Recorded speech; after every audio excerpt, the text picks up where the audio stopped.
Well, here we are again, XFM on a Saturday, just gone 1 o'clock, Steve, if I'm very much mistaken.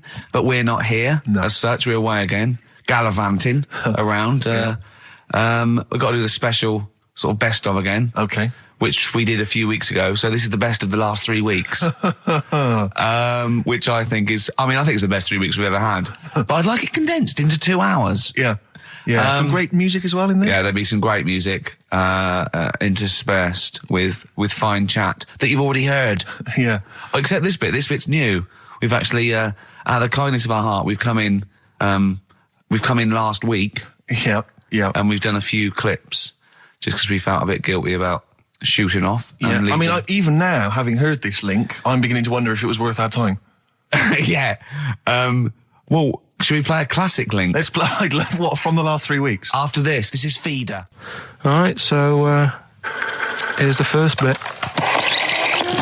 Travis on XFM 104.9 on Ricky Gervais with me, Steve Merchant and Karl Pilkington. We're doing Educating Ricky. Right, final one. Come on, Karl. Right, what was it? It was, why don't they just get a diary or some paper or something to write on? Yeah. Yeah. Because snappy. I couldn't think of a heading for it. It's basically Go on. People who have tattoos, I've never understood it, right?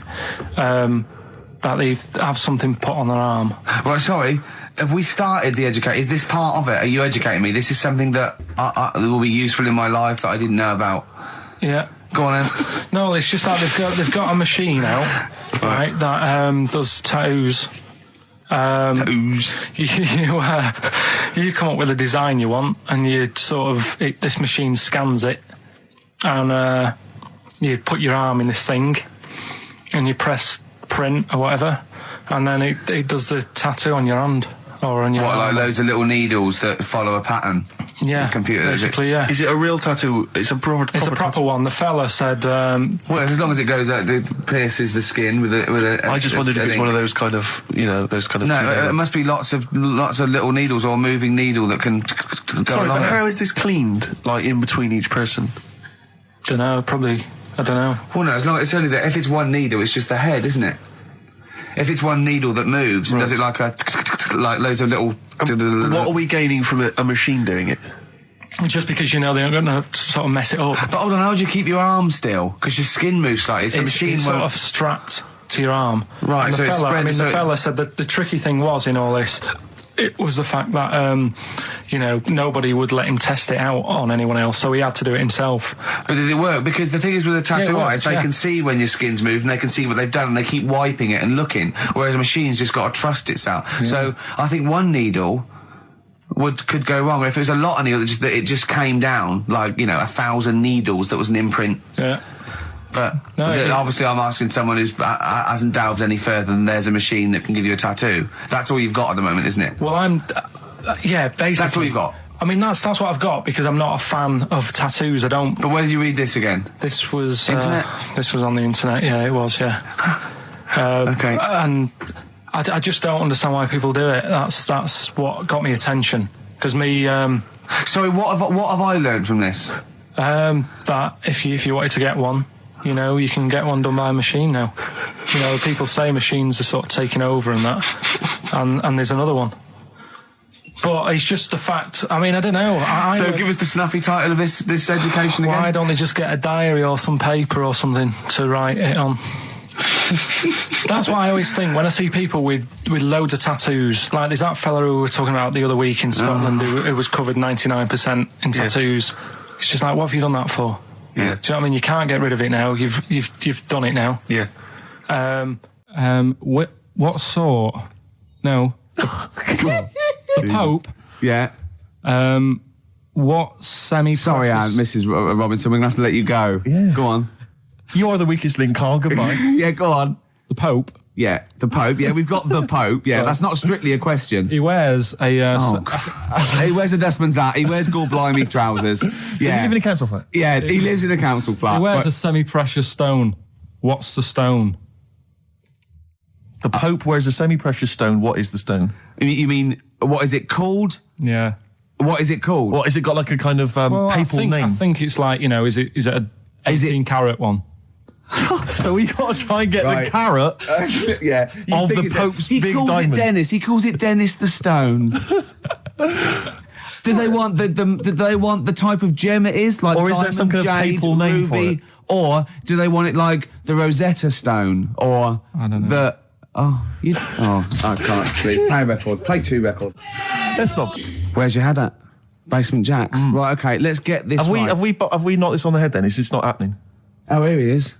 Look. Here he is. Come in. How have you... Oh, God. I don't believe that. Oh, that's pathetic. I do not believe that. That's absolutely pathetic. Now, they won't believe this, will they? No. Right, No. if I say that Jonathan Ross just got his massive member out, and he is a big lad, come and sit down. I've got your tickets, Mr. Gervais. Thank you. What's going on here then? I mean, why are you dropping off tickets? Well, because, you know, in the spirit of the Comedy Awards, we like to have the rising young stars of the British Comedy That's Awards. right, and that's me. Well, we couldn't find any this year, so we've asked Ricky whether he would sit in the rising young star seat, and I wanted to deliver the tickets personally, so there's no excuses if he doesn't turn up later. Yeah. I always suspected that you were sort of pretty well endowed. Yeah. And now we've seen, it's on webcam. That was just one of my cocks. That's the one you're wearing today. Don't say that. No, we were. This is meant to be the happening young station. What's going on? No, you can't say stuff like that. You can't. Just careful what you say. Look after Julian Clary. Can I- And he comes back in the person line. 10 years in the What happened wilderness. to you? That's Jesus you're thinking of, isn't it? Just because you're on everything at the moment. I walked in here and I came in here and I thought this is the young happening place, and what do I see in here? 3 old men sitting What are you talking about? I'm only 28, 27. You're wrecked. You all look wrecked. Well, that's because we're always partying. I was looking for some youngsters. Where's the youngsters? I wanted to see some tight leather pants. I wanted to see some foxy chicks hanging on you everywhere. What is it? It's a bunch of old blokes on a block up there washing up in a sink. But look at him. He even dresses for radio. Look This at is him. ludicrous. It's amazing. Looks like you're I love the fact you were on the phone to Gervais last night, weren't you? Asking his advice on clothes. Look at him. He's going for the man down the DSS. I like that look. That's a nice look. Have you got a single pair of trousers that aren't elasticated at the waist? They're maternity jeans, aren't they? They've got a whole frank panel that pushes The forward. thing is, what I do at the end of the week, I can pop these in the pan and I can make a nice soup with all the food that's encrusted in As them. his years as a homeless come to the fore there. Look at you, But one why- step away from Lawrence Llewellyn Bowen. I'd like to be that bit closer. But why are you dropping off tickets? Are you a little bit... Because I thought you were married and stuff. Why do you suddenly got this obsession with Gervais? Because I'm a bit rough, ain't I? yeah, it's like when you see Dale Winton out with those rough boys. I'd like to get one of my own. When a top celebrity in a lovely looking suit walks down the corridor with his penis out, Yes. Yeah. I know that I'm still an You attractive know man. you've arrived. I was inaugurated in the same way. For me, it was Des O'Connor. It's like it's the passing on of the baton, if I may use that euphemism. and you've been battened. But it's fantastic. Well, it's it good. is a pleasure. I don't think I'm complacent just because I'm mixed with you. I still wake up and think, I don't believe it. I'm mates with Jono. Can I just point out one thing? Jono. I was listening to the show last week and I heard you, as always, revealing a little too much about yourself, if you don't mind me saying so. Yeah. Steve tried. Not as much as you. No, but that was just for the benefit of the room. Yeah. And talking about when you used to occasionally urinate in the sink. Yeah. When you were around my house last time and I came in and you looked a bit shifty. No, please reassure me. It was more ownership. That I was like, I went to my territory, and then other people that come in that go, has Gervais been round here? It's like just marking my territory. Because my coffee the next morning had a hazelnut tang to it that I don't remember putting in. Can I just say something? Because I mean, I used to, mention to you, Gervais, when we first started getting involved in the business. Yeah. I used to say, if there was one celebrity I'd like to be friends with, it's Jonathan Ross. Yeah. Lo and behold, Ricky's befriended Jonathan Ross. I'm nowhere to be seen. But Not Ricky invited told me- round. Ricky told me that I could be his friend, providing I never extended the arm of friendship. Right. with you. Yeah, if you ever... I thought as much. He tries to keep everyone else down he works with, from the office, all the other shows. He tries to keep them down. He's I didn't even want I'm you to number come in. one. I wanted to meet you on the steps. Yeah. I didn't even want to tell you you were around. But you called. He went, who's that? And he saw your name come up and he went, well, can I meet him? Well, you're coming tonight, aren't you? This isn't Radio 2, by the way. These links are way too long. This is snappy radio. We have to play out... Yeah. You might The be kids have lost lost, interest. But the kids want to hear Coldplay, Catatonia, You know what I like? Faithless. How about some more of that instantly forgettable hip hop you play each week? One of those obscure Go. hip hop hooray. That's the worst feature on British radio. You should be ashamed of yourself. Wait a minute, I've heard your As I was quiz on saying to Radio Bruce 2. Willis You're having a the other day, I laugh. said the hip hop's had its day. You should be that one. Put it away. Put it away. I'm Carl. Carl, how you doing? I'm all right. Got a question for you. Quiet man. Got a question. Yeah. The Pope. Yeah. What semi-precious stone does the Pope wear? It's easy. Go on. Topaz. Is that the right answer? I don't know. I might have wrote it down. I'm really sorry, Jonathan. It's not what he publicly admits to, but I have to know because I was hanging out with him at the Groucho one night and he was saying, oh, look at this, look at that topaz, go and buy that, look at that. Vatican City. Look at that. We can make a nice ring out of that, he said. Didn't go anywhere, but thanks for asking. I better go, I've got to go and buy some winkle pickers. Thank you very much. Okay. Enjoy Nice to it. meet you, Stephen. Yes. Carl, I wish I could say it'd been a pleasure, but actually it was quite creepy. See you later. Thanks. That is a blinding record. And before that, Rick, what do you make of those adverts? They were great, weren't they? I like them, yeah. I'm going to buy all them products on the way home. And that's endorsed by Ricky Gervais. He's won awards. Yeah. Rick, do you remember this? This was a hilarious moment. No, you'll remember this when you hear it. It was when Karl said something that was basic. Well, I think for a lot of people it sounded like a lot of old bollocks. Badly drawn boy. All possibilities on XFM 104.9. I'm Ricky Gervais, with me, Steve Merchant and Karl Pilkington, and a few new characters. Steve, I can't believe as that. you said, I know you love Moyles and his sort of wacky stuff, and Chris Moore, Edmonds, one of the greats, and Edmonds, and just all well, I'm going to go along the same sort of vein. I've come up with a couple of. Can I show you one? I'm excited. Okay, well, it always starts with a sort of doorbell. Okay. So it goes, ding dong. I go, oh no, hold on, Steve, hold on, Karl. Who's that at the door? Yeah. Hello. Oh, hello. Oh, look, it's Camp David, the right queer gay. Oh, hello. Hello, you look all gay today. Is that because it's nice weather? Oh, no, that's not what it means. Oh, have you got a girlfriend, Camp David, the right queer gay? No, but I've got a boyfriend. Yeah. Oh, bye. Right. Oh, ding dong. Oh, it's another one. Another comment. Hello. Oh, look. It's Holy Fuck, the little funny Chinese fella. Wait, that's his name, Karl. That's his name, Karl. Karl. Hello, Holy Fuck. Harold. Yeah. Right? Yeah, that's fine. Mr. Fuck. You can call me Holy if you want. No, I'd prefer to call you Fuck. Yeah. Right? You're right. Nothing wrong with this so far. No. Have you got a girlfriend, Mr. Fuck? Achoo. Oh, you haven't got that SARS, have you? Yeah. No, that's my girlfriend's name. See? Yeah. Clever. Oh, just before you go, Mr. Fuck, I've got two things here. I've got a nice Trilby hat that you could wear, or I've got a little lampshade. Right. Which one do you want to put on your head and walk around? I presume the Trilby. No, but it's not. No. Yeah. The lampshade. Lampshade, of course. Bye. See you later. Yeah. I thought they were genius. Can I be honest? I'll be honest. I thought they were brilliant. I thought they were. You didn't steal them off Chris. No. They're original. They're original. Sometimes characters. Chris Moyles has done stuff as good as that. I know. Yeah, I know. But no, these are all mine. So there you go. We'll be hearing more from Camp David, the right queer gay, and Holy Fuck, the funny little Chinaman. What? All right, Karl. Yeah. Is that your sort of humour? It might not be your sort of humour. You just should have run it past me before you did it. Yeah. What one are you worried about in particular? The not Camp David. Well, say his name. No. Say his name. Which one? I don't know which one you mean. The Chinese fella. Well, I forget who that was. What was his name? I can't remember. Well, if you can't remember, it can't be that good, so we'll leave it. We won't do it again. Right? I'll tell you what I've got, Steve. Oh, what? I'll tell you what I'm thinking. Go on. Right. Do you know, like, TV programmes sort of get rested in the winter? Ding dong. Oh, no. Hang on, who's this? Oh, go on. Hello again. Not now, Mr. Fuck. We're talking. Bye. Is that Holy Fuck again? Yeah. Okay, Karl. Look at Karl's face. Right. Okay, that's it now. I'm not answering the door anymore. Right. Okay, go on. Right. Yeah. Ding dong, ding dong, ding dong, ding dong. He's trying to get in. Don't be impolite, Rick. Come on, Rick. He wants to come in. No, it's too late. It's too late. He's gone away now. Go on. Right. Anyway, what I'm thinking is, Rockbusters coming back for a bit. What? What are you talking about? He likes my idea. He likes my characters. He doesn't like that idea. If I what? Go on, what, Karl? No, what? I was going to say if I came up with with what? With that Chinese fella. What was his name for a sketch? You wouldn't have liked it. Let's do Rockbusters and see how it goes. I know you weren't a fan of it, but. Hang on, yeah, but to be honest, Karl, he dissed Cheap as Chimps, and we know that's a brilliant idea. Hang on, sorry, we all agreed that Rockbusters was a piece of old toss. No, I didn't. I said it needed resting. And that's why we stopped doing it. I said it needed resting for a bit. I don't remember that conversation. What do you mean it needed resting? We abandoned it because it was appalling. It started off as a nice idea, but you just gone crazy. Let's play a record and come back to this, shall we? What do you want to play? Bit of sugar. Oh, yeah. Brilliant. That cheer us all up. I don't know why you were thinking of bringing this back. I'm genuinely worried about this. Well, is that the doorbell?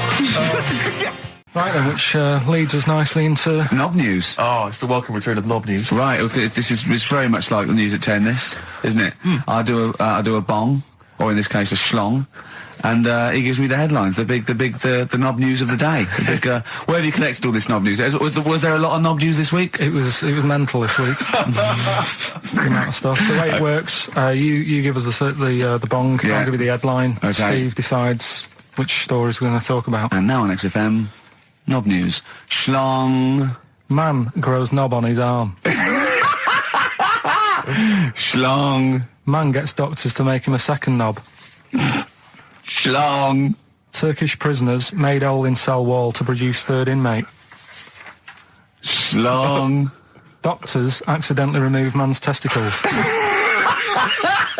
So, well, can I straight away go for the accidental removal of the testicles?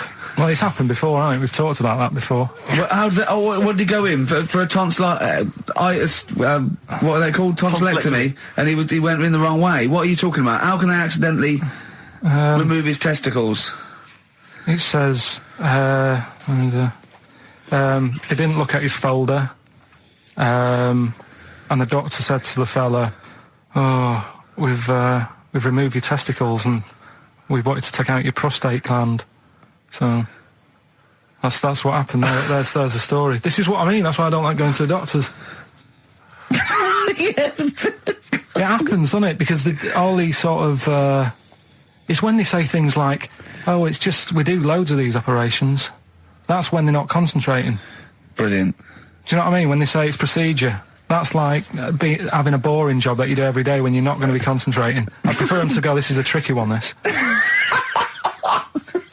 I know what you mean. I sort of do know what you mean. People, you watch TV programmes about, like, you know, removing someone's second head or whatever, and there's like the best surgeons from all over the world. It's televised. They can't make a mistake. They can't go, "We took his legs off by mistake." Whereas the fella who's having a prostate's like, "Oh, do you want to do it? I'm sick of doing that." Yeah. And they're probably doing a crossword whilst right at it. Of course they are. I've seen that actually in operating theatres. They're doing a crossword. That's what I mean. Yeah. I was just examining some of the other knob news, Rick, a little bit more closely. Man gets doctors to make him a second penis. I'm sure we're all interested in knowing what happened there. Yeah. A German who persuaded doctors to give him a second penis has lost his wife after he showed her the result. Biker Michael Gruber lost his original penis in a motorbike accident, and doctors built him a second one using a mixture of skin, bone and other tissues. Bone? Apparently, the penis worked so well that he was even able to father a child with his wife Bianca. But Gruber was still not happy and asked doctors to repeat the operation and build him a better organ, to which they agreed. From his hospital bed, he said, "I've got 2 penises, but no wife.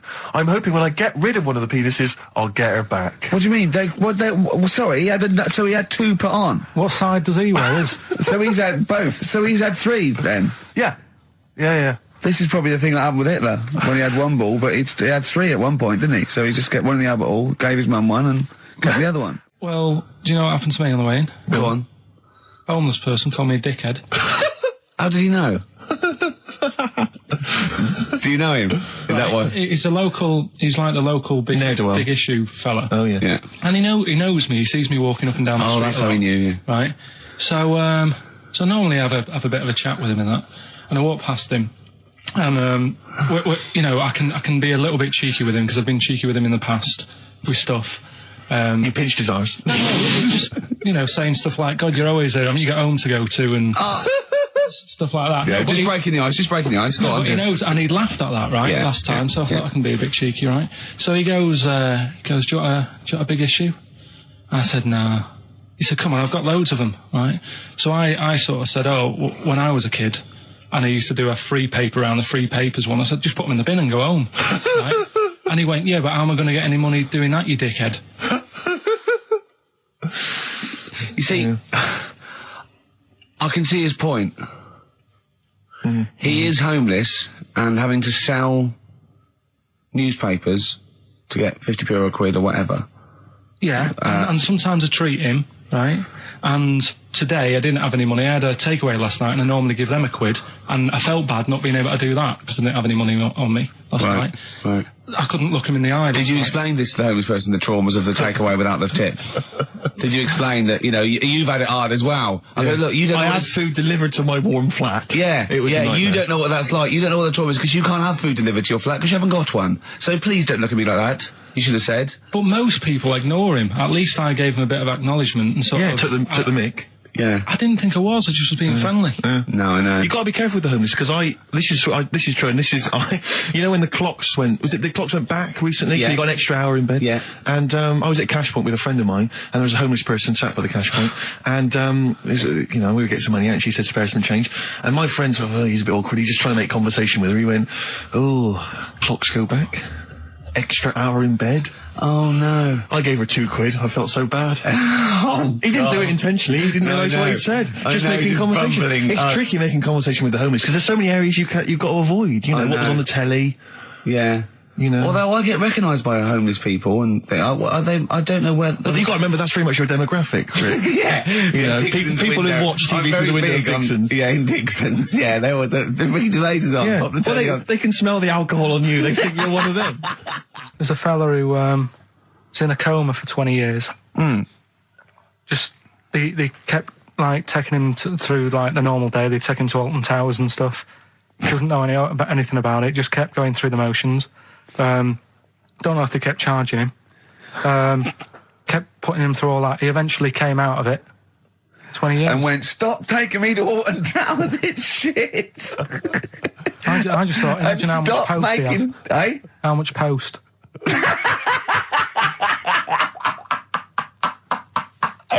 Oh, Did you read about that guy in the paper, Karl? He, on the internet.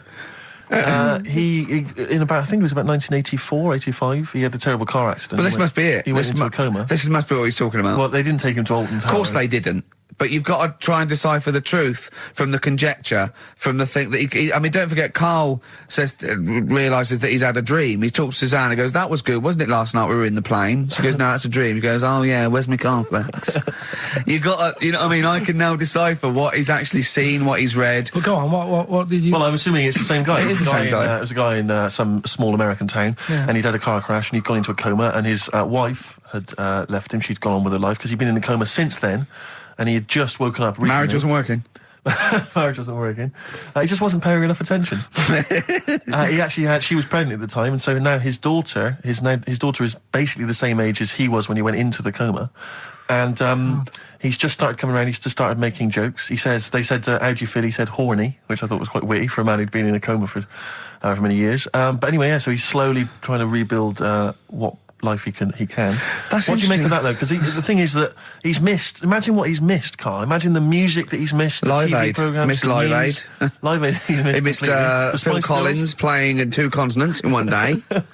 Frankly, I'd be devastated if I discovered that. Missed Bros. Yeah. Yeah, so he doesn't. So he put on ripped jeans and they go passe. They just have to send him a series of those I Love 1986 programs with Kate Thornton filling him in on what he's exactly. missed. Peter Kay reminding him of space operas. Yeah, he remembers those. Talking rubbish. Yeah. So extraordinary, though, isn't it, Karl? To think. No, obviously. So had he aged much? Because he hadn't had any problems or anything. No worries. Well, he probably wouldn't have. Physiologically, he probably wouldn't have the wear and tear of a 43-year-old man because he wouldn't have had sun, he wouldn't have had sort of nicotine, beer. Unless they were just feeding that to him. Anyway, still, yeah. So you'd feel groggy though, wouldn't you? Yeah, you might feel a bit groggy. Yeah, yeah. Well, he's not fully back to normal. I mean, there's some kind of residual brain damage. Yeah, but nevertheless, he can form sentences. He's got no real memory, so he can't remember a lot of things. It was just when I saw Karl, have you been in an accident? XFM 104.9. We're not here. This next clip is one of my favourite clips. Look, it needs no introduction. Here it is. Yeah, Rick, I don't know, I just wanted to bring your attention to this. Someone passed this on to me. It's from the Guardian's media website. There has a sort of website that's dedicated to kind of media information. Is this about our complaint? Well, the headline is Comedian Rapped Over Radio Innuendo. Right. Jessica Hodgson has written the article. Are you familiar with this? Have you seen this? Be careful now, because we actually got a complaint. Not people don't know this. We got a complaint upheld, and all of this we're very sorry. We didn't mean to offend, and it was a while ago. So we are going to be very careful. Carl's getting very nervous. We're just going to read out. We're not going to editorialise, Carl. We're just going to read out what the Guardian printed about us. All right? Okay. Comedian Ricky Gervais has had a dressing down from a broadcasting watchdog for his repeated use of the word cock in a lunchtime radio show.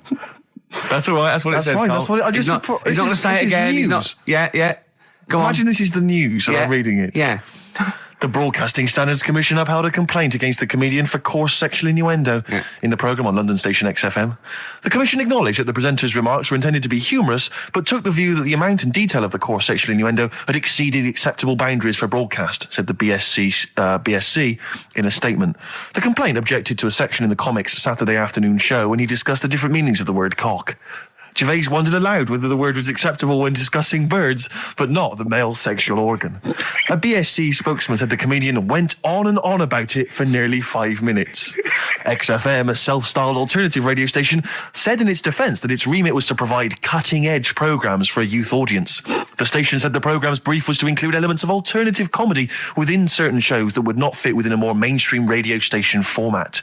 In this particular show, it was not the presenter's intention to shock when they took a humorous look at how the English language could be construed in different ways within different contexts. Gervais, whose big break was on Channel 4's 11 o'clock show, has shot to household status through the portrayal of David Brent, the middle manager from hell in BBC Two's cult show The Office. Just in case you didn't know who I was talking about. Yeah, he's a household name, but they just thought... You might not have heard of him, but he is a household name. Now, that's good. That's good reporting, and they're quite right about it. And just to remind people, it was when Steve said the only bird that hasn't got a penis is the swan, and I went on about the male bird being called the cock, but I couldn't use that to mean, and it was childish. Yeah. But what annoys me is, I'm sure I've heard things on like Radio 1 like that. Oh, what's what's her name in the morning? Sarah Cox. Yeah, and as there's a DJ like Karl Cox. Yeah, so you got Karl. What's the matter? I'm just saying. You're just saying there's a pair of DJs on, yeah, but we've done this. And what are you talking about? We're just talking about names. They're just saying the names. Now, I love cocks in the morning. You're a big fan of cocks. And at night. What's the matter with you? Come on, Karl. All right, we've taken it. Have you actually been rapped over this? No, I don't know what. Have you had a dressing down? No. When did that happen? I don't know. I was meant to tell you, and I never got round to it. Okay, thanks then. So don't do it again. We went. It was a great day, wasn't it? Brilliant round of golf, absolutely brilliant. Such a beautiful place in Stoke Poges, it's like a really posh place. And are you a good golf player? Well, we'll get to that. Oh, okay. Wow, he bought the shoes especially for it. Oh, I'd love to have seen him in those little shoes. I know, and they were no good because they were metal spikes. We had to change them. He was annoyed straight away. He spent over £22 on these golf shoes. We hired a buggy that was brilliant fun. I was bombing along, wasn't I? I don't drive, but it was great on that buggy. Well, you've been on a buggy with me and you were a bit scared. Yeah. What I nearly killed us once. I was just taking banks and things, but you don't see sort of bunkers, and he'd scream, go, stop! And he'd put his foot down on the brake, and then I reversed. At one point, he sort of did a handbrake turn next to the lake, and then we had to reverse, right? And you just flick a switch and put your foot down. He did that without looking. I look behind, there's a big oak tree there. He screams, watch the tree, right? So Dukes of Hazzard. I kept jumping in and leaving him behind because I had to go to my ball. Anyway, so the first shot, I got on the driver. I honestly did one of the best shots I've ever done. It went straight down. It was great. I thought, phew, got away with that because it's always the first one because it's a clubhouse and you want to look good. Yeah. So. He tees up, and I've been saying, buy some balls. He just got 6 balls. I was going, what if you lose me? I won't lose 6 balls, right? He tees up, right? Whacks it. It goes miles, like right angles, straight into these the woods, right? He turns around, he goes, go and buy some more balls. So I'm laughing because it's like impolite to laugh, but he broke the ice for me, and I was falling around. And then his second shot, I go, you're off a 3 now. If you take another shot, he went, oh, right. So it's his third shot. He puts the ball down. He hits the ground before it and misses the ball altogether. And I was on my back, wasn't I? Unbelievable. Actually rolling about on his back. And we were terrible. I went round 107, he went round in like 119 or something. Sure. It was just rubbish. How long did it take? 5 hours. Of course. And there was no one around, luckily. Yeah. But it was fantastic. So then we go and have our meal. What annoys me, I said, right, I'll go for a run. He went, I'll have a bath. I said, I'll see you at 7:45. At 7:55, I have to call him. He's not ready, so he's let me down there. I can't stand lateness or laziness. You hate lateness. Yeah, and he's let me down. Do you know his excuse? He fell asleep in the bath because there was no light bulb. There's no light bulb in the bathroom. So instantly he fell asleep. And he was late. No, do you know what I mean though, Steve? If you're sort of like nice and warm and what have you, I was tired anyway. I've been stressed out for 4.5 hours, right? My life flashed in front of me a few times in that buggy. So it's all sort of wears you down a bit. I thought, right, I've got a headache. You're going for your run. I'm going to have a bath. I walk in, put the light on. For some reason it didn't come on, but I thought, it's all right. I'll just, doesn't matter. You can have a bath in the It's summer, so it's light anyway. Well, there's no windows in the bathroom, so... So you were in the darkness? So I'm in the darkness. I nod off because I'm shattered. He calls up, hassling me. So I said, well, it doesn't normally take that long for me because, I haven't got, like, long hair. I've got a dryer and so I can sort of one wipe. Yeah. He's already 10 minutes late, though, when I called. Well, 10 minutes. 10 minutes. Late. This is late. This next. Doesn't matter. Dinner wasn't until 15:15, so we had, like, another 20 minutes anyway. So it doesn't really matter. Yeah, but we said 7:45. So he's calling up, hurry up. So I said, yeah, all right. So I get out and dry and like my tackle and what have you. Calls back again 30 seconds later. No, I don't. I don't like that. Do that now. Give it a wipe. 30 seconds later, come on. So I end up going downstairs to the meal area, naked, with a wet shirt on and wet socks. I've got headache as it is. Meant to be a relaxing weekend. But anyway, so we have our meal, which is really nice. And then we're sitting in the bar. I'm having a cigar by the fire. Yeah. Like, we're having a rather nice Pinot Grigio. Yeah. He's there going, I've got a headache. Is this 1955 that you live in? I know. Yeah. It's so right. And we are knackered because he's not used to work. I've seen him moaning, falling asleep. He's not used to it at all. And you've been on your feet for over half an hour. Yeah, right. So we didn't even walk around the golf course. We had a buggy. Yeah. It wasn't even exercise. Like Karl, she's a girl and I'm a man. Good, that, isn't it? On XFM, 104.9, Ricky Gervais, Steve Merchant, Karl Pilkington. As ever, Rick, there's always someone who steps in to defend Karl. Okay, what is the defence? Here's an email from Scott Coomer. He says, Karl is actually right. I've got an A-level in statistics and probability. It doesn't matter how long they have and how many monkeys you have. You cannot guarantee they would type the complete works of Shakespeare. Infinity makes it probable they would get it right, but not definite. Yeah. Well, yeah. Yeah. That's what I was saying. No, you weren't saying, Karl. You don't understand it. Infinity sort of sorts it out. That if they do anything, they nearly do everything, won't they? No, I mean they'll give it a good shot. No, that's not the point. But the I'd point be is surprised if they did one page right. Right, listen. It's not to do with consciousness. It's not to do with them aiming. They are just bashing away at the keyboard. It's like they're used to show that there isn't consciousness. They chose the chimpanzee because it can type, presumably, hit the keyboard. It's because they hadn't come across you at the time. Yeah. It's to take out thought out of it. It's to take out reason and trying, right? It's just random. They're saying that if you typed enough things, if the computer was left typing everything, if you left it for an infinite amount of time, and they chose Shakespeare because there is meaning behind it, and it's difficult to get it exactly right, to show you that Infinity would come up with it's not just Shakespeare, it's every novel. It's everything. Fairly eloquent there from Gervais. A quick riposte, please, from Karl Pilkington. No, I'm just saying, what I don't understand, if it hasn't read it, then how does it know where it's going? Listen, right, listen, right, Can I just explain to people, right? Some people have said, why are you cruel to Karl? He drives me mental with things like that.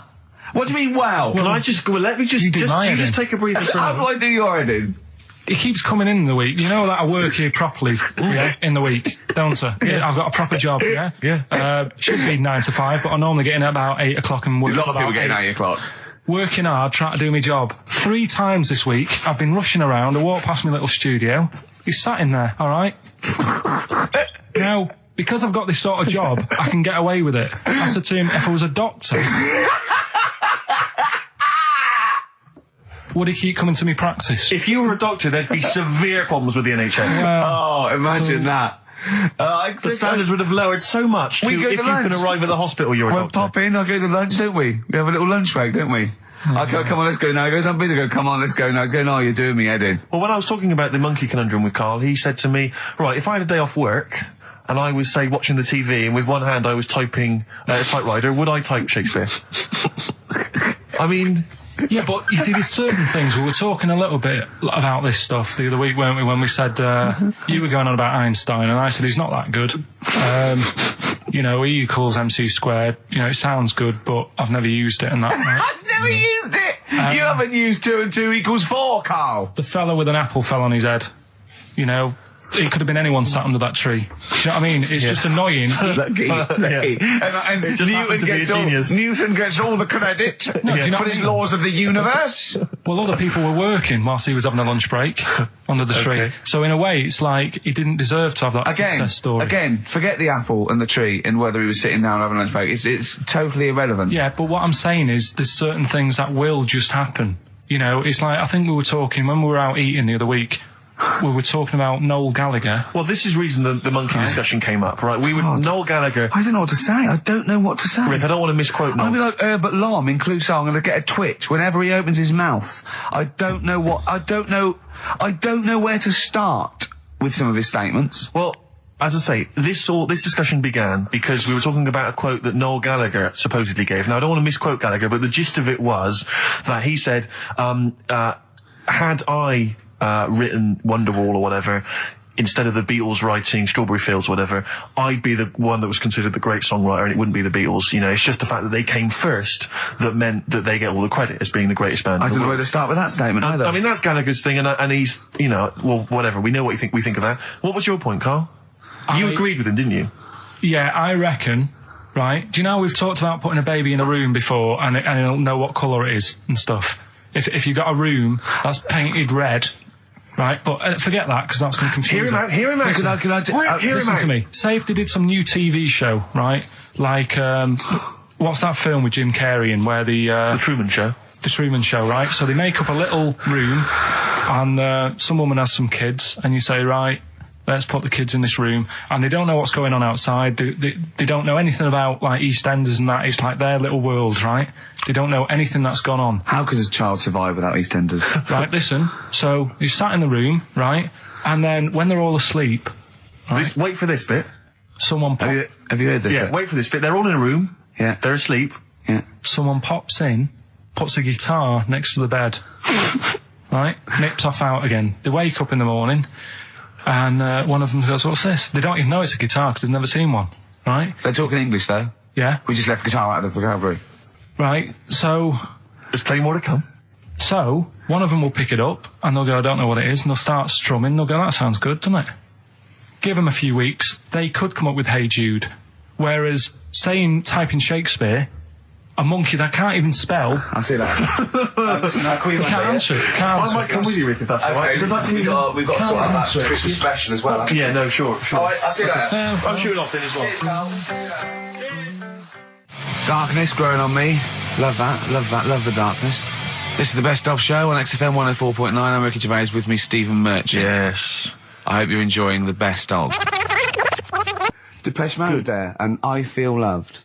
Who'd have thought Depeche Mode would have been that huge? I think I've seen little lads from Basildon with little plinky plonky sound. I thought that'd be it. They'd be like Visage or something. That'd be it. And now they're stadium rock fillers. They're huge. They've conquered America. He went through some hard times. He came out the other way, and well done. But see, I think what you just said there is a very good example of why they are and why certain other bands aren't. Because if you think about it, for me, you see, whenever I think of a band name, if I see a new band's come along or whatever, I always use a very simple test, which is, can you imagine that you're the announcer at a huge event? Maybe it's like broadcasting around the world like Live Aid or Nelson something. Mandela or concert. It's a Nelson Mandela Freedom concert. Yeah. And you can imagine someone He's there.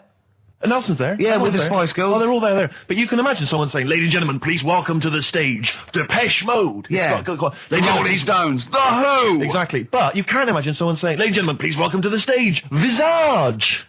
Ladies and gentlemen, will you please welcome our headline act? Welcome Idlewild! Exactly. Ladies and gentlemen, please welcome to the stage, Ned's Atomic Dustbin. It doesn't... you know what I mean? You just know. The Levelers! Some bands aren't going to make it. Ladies and gentlemen, please welcome to the stage, Mega City 4. You know what I mean? It's just a simple test. We'd like you to do that at if home. you're thinking of starting a band, or you've just named your band, you're just beginning, just phone in, tell us, or email in, tell us what your band name is, and we will use that simple test. And we will do the test. Ladies and gentlemen, will you please welcome to the stage the Franken Walters. Jimmy Eat World. Ladies and gentlemen, please welcome to the stage Cooper Temple Claws. I don't think it's going to happen for those lads. Here's a good one. It's a simple test anyway, but 100 reasons, please welcome to the stage. 100 reasons. 100 reasons I think would work quite well. We're just going to give the email address, ricky.gervais@xfm.co.uk. But if you want, I'll pay for you to take history again. Karl, we'd love to see you get a C or above. And Well, we're I'll willing pay to... for you, and I'll get you some books. Right, now listen. We can, let's get, I reckon, when are the exams? June? Something like that, yeah. We'll try and register next week, and I reckon you can get an A or B in history. I'm busy. In history. No, don't worry about it, it's just easy. I get you Brody's notes. If Heat magazine, they love you, Karl. They could probably sort something out. They could probably pay for a tutor. They got a lot of money, they sell a lot of magazines. I mean, it is always, almost always, and you found that out, I discovered this, it's always the Tudors and Stuarts. There's no fear for them not coming up. Now, what do you already know about them? You must already know stuff about Henry VIII and Elizabeth. No, because it's too long ago to even get interested in. Do you know what I mean? You can't. Is that why you didn't? It. Okay. The Anderson thing, it was like, God, you know, I bet my mum and dad were in an Anderson shelter. You know, this is interesting. What, when they... Oh, my granddad would have, like, had something to do with this.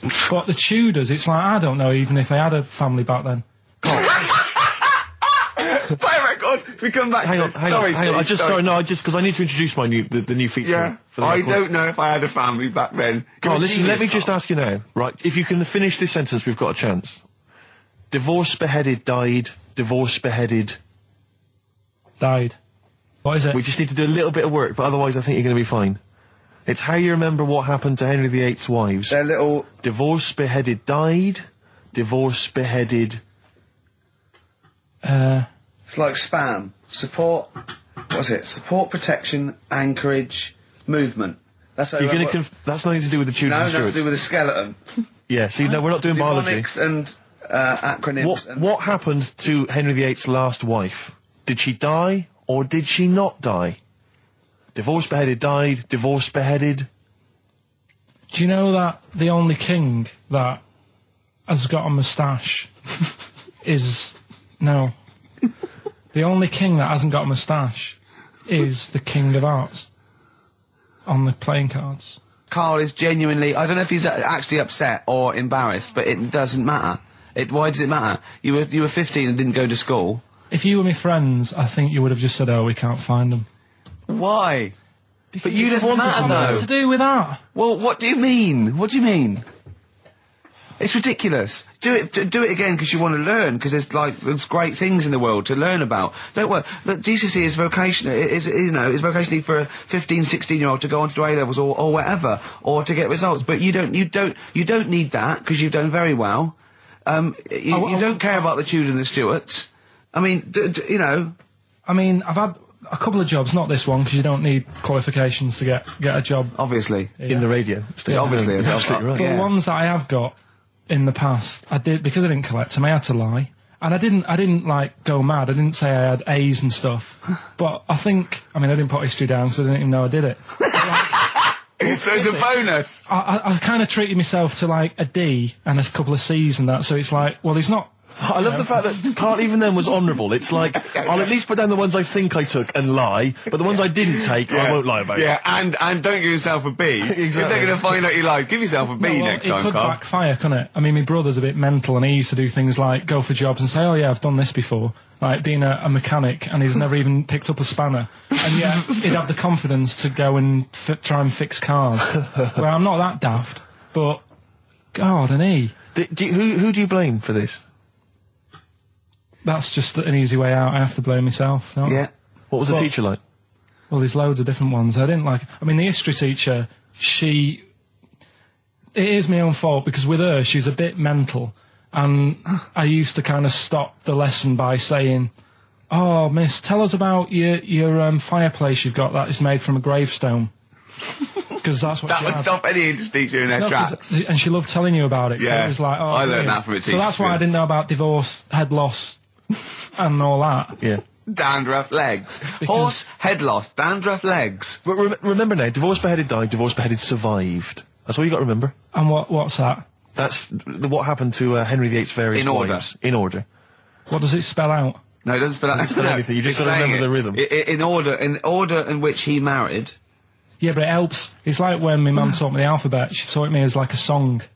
A, B, C, D, E, F, G. Yeah, constantly. Yeah. No, not like that. Huh. That's how everyone else could do it, and I couldn't do it that way. Why? What tune did she do it to? It was A, B, C, D, E, F, G, H, I, J, K, L, M, N, O, P, Q, R, S, T, U, V, W, X, Y, Z. I feel like, it feels like Christmas Day. What, you didn't get the gift you wanted? Yeah, do you know that, like, anticlimax? Yeah. When, you've been looking forward to it for so long. Yeah, you know. Well, I mean, I knew you were looking forward to it. That's why it took you 14 years to get the result, and then it was 2 other people that got them for you. Do you wish that we hadn't done it? No. It's alright. It's alright, isn't it? What's your girlfriend going to say? I don't think I'll see her again.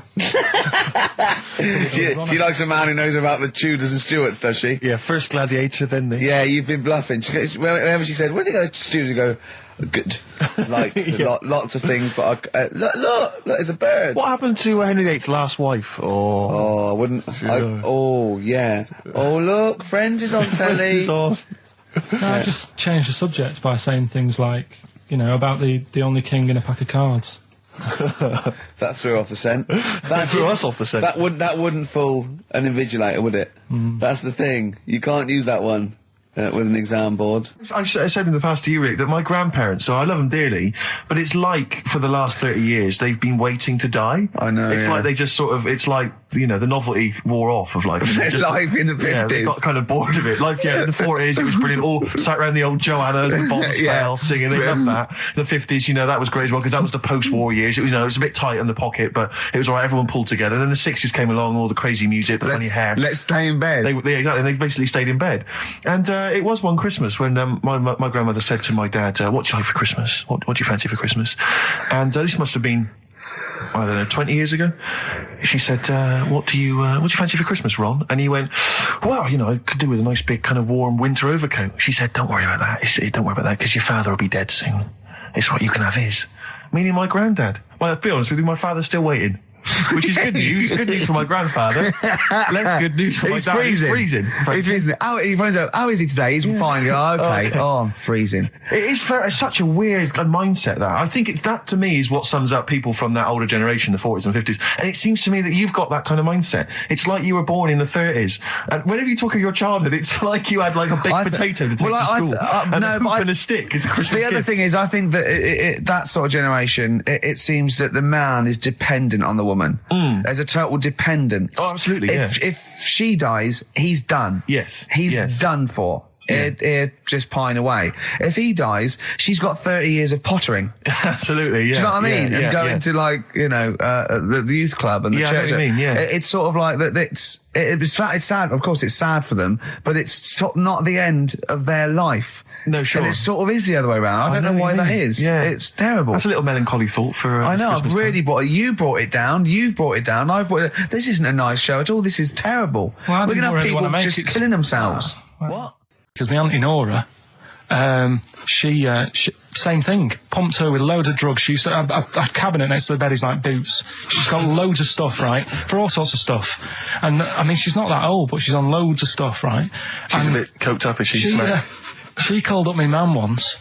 And, you told us this. Go on, tell it again. And she said, oh, how are you doing and that? She's all right. Bit worried, though. My mum said, wow, what's up? She said, I've been breaking wind. So she goes, well, you know. She says, no, but this one is going on and on and on.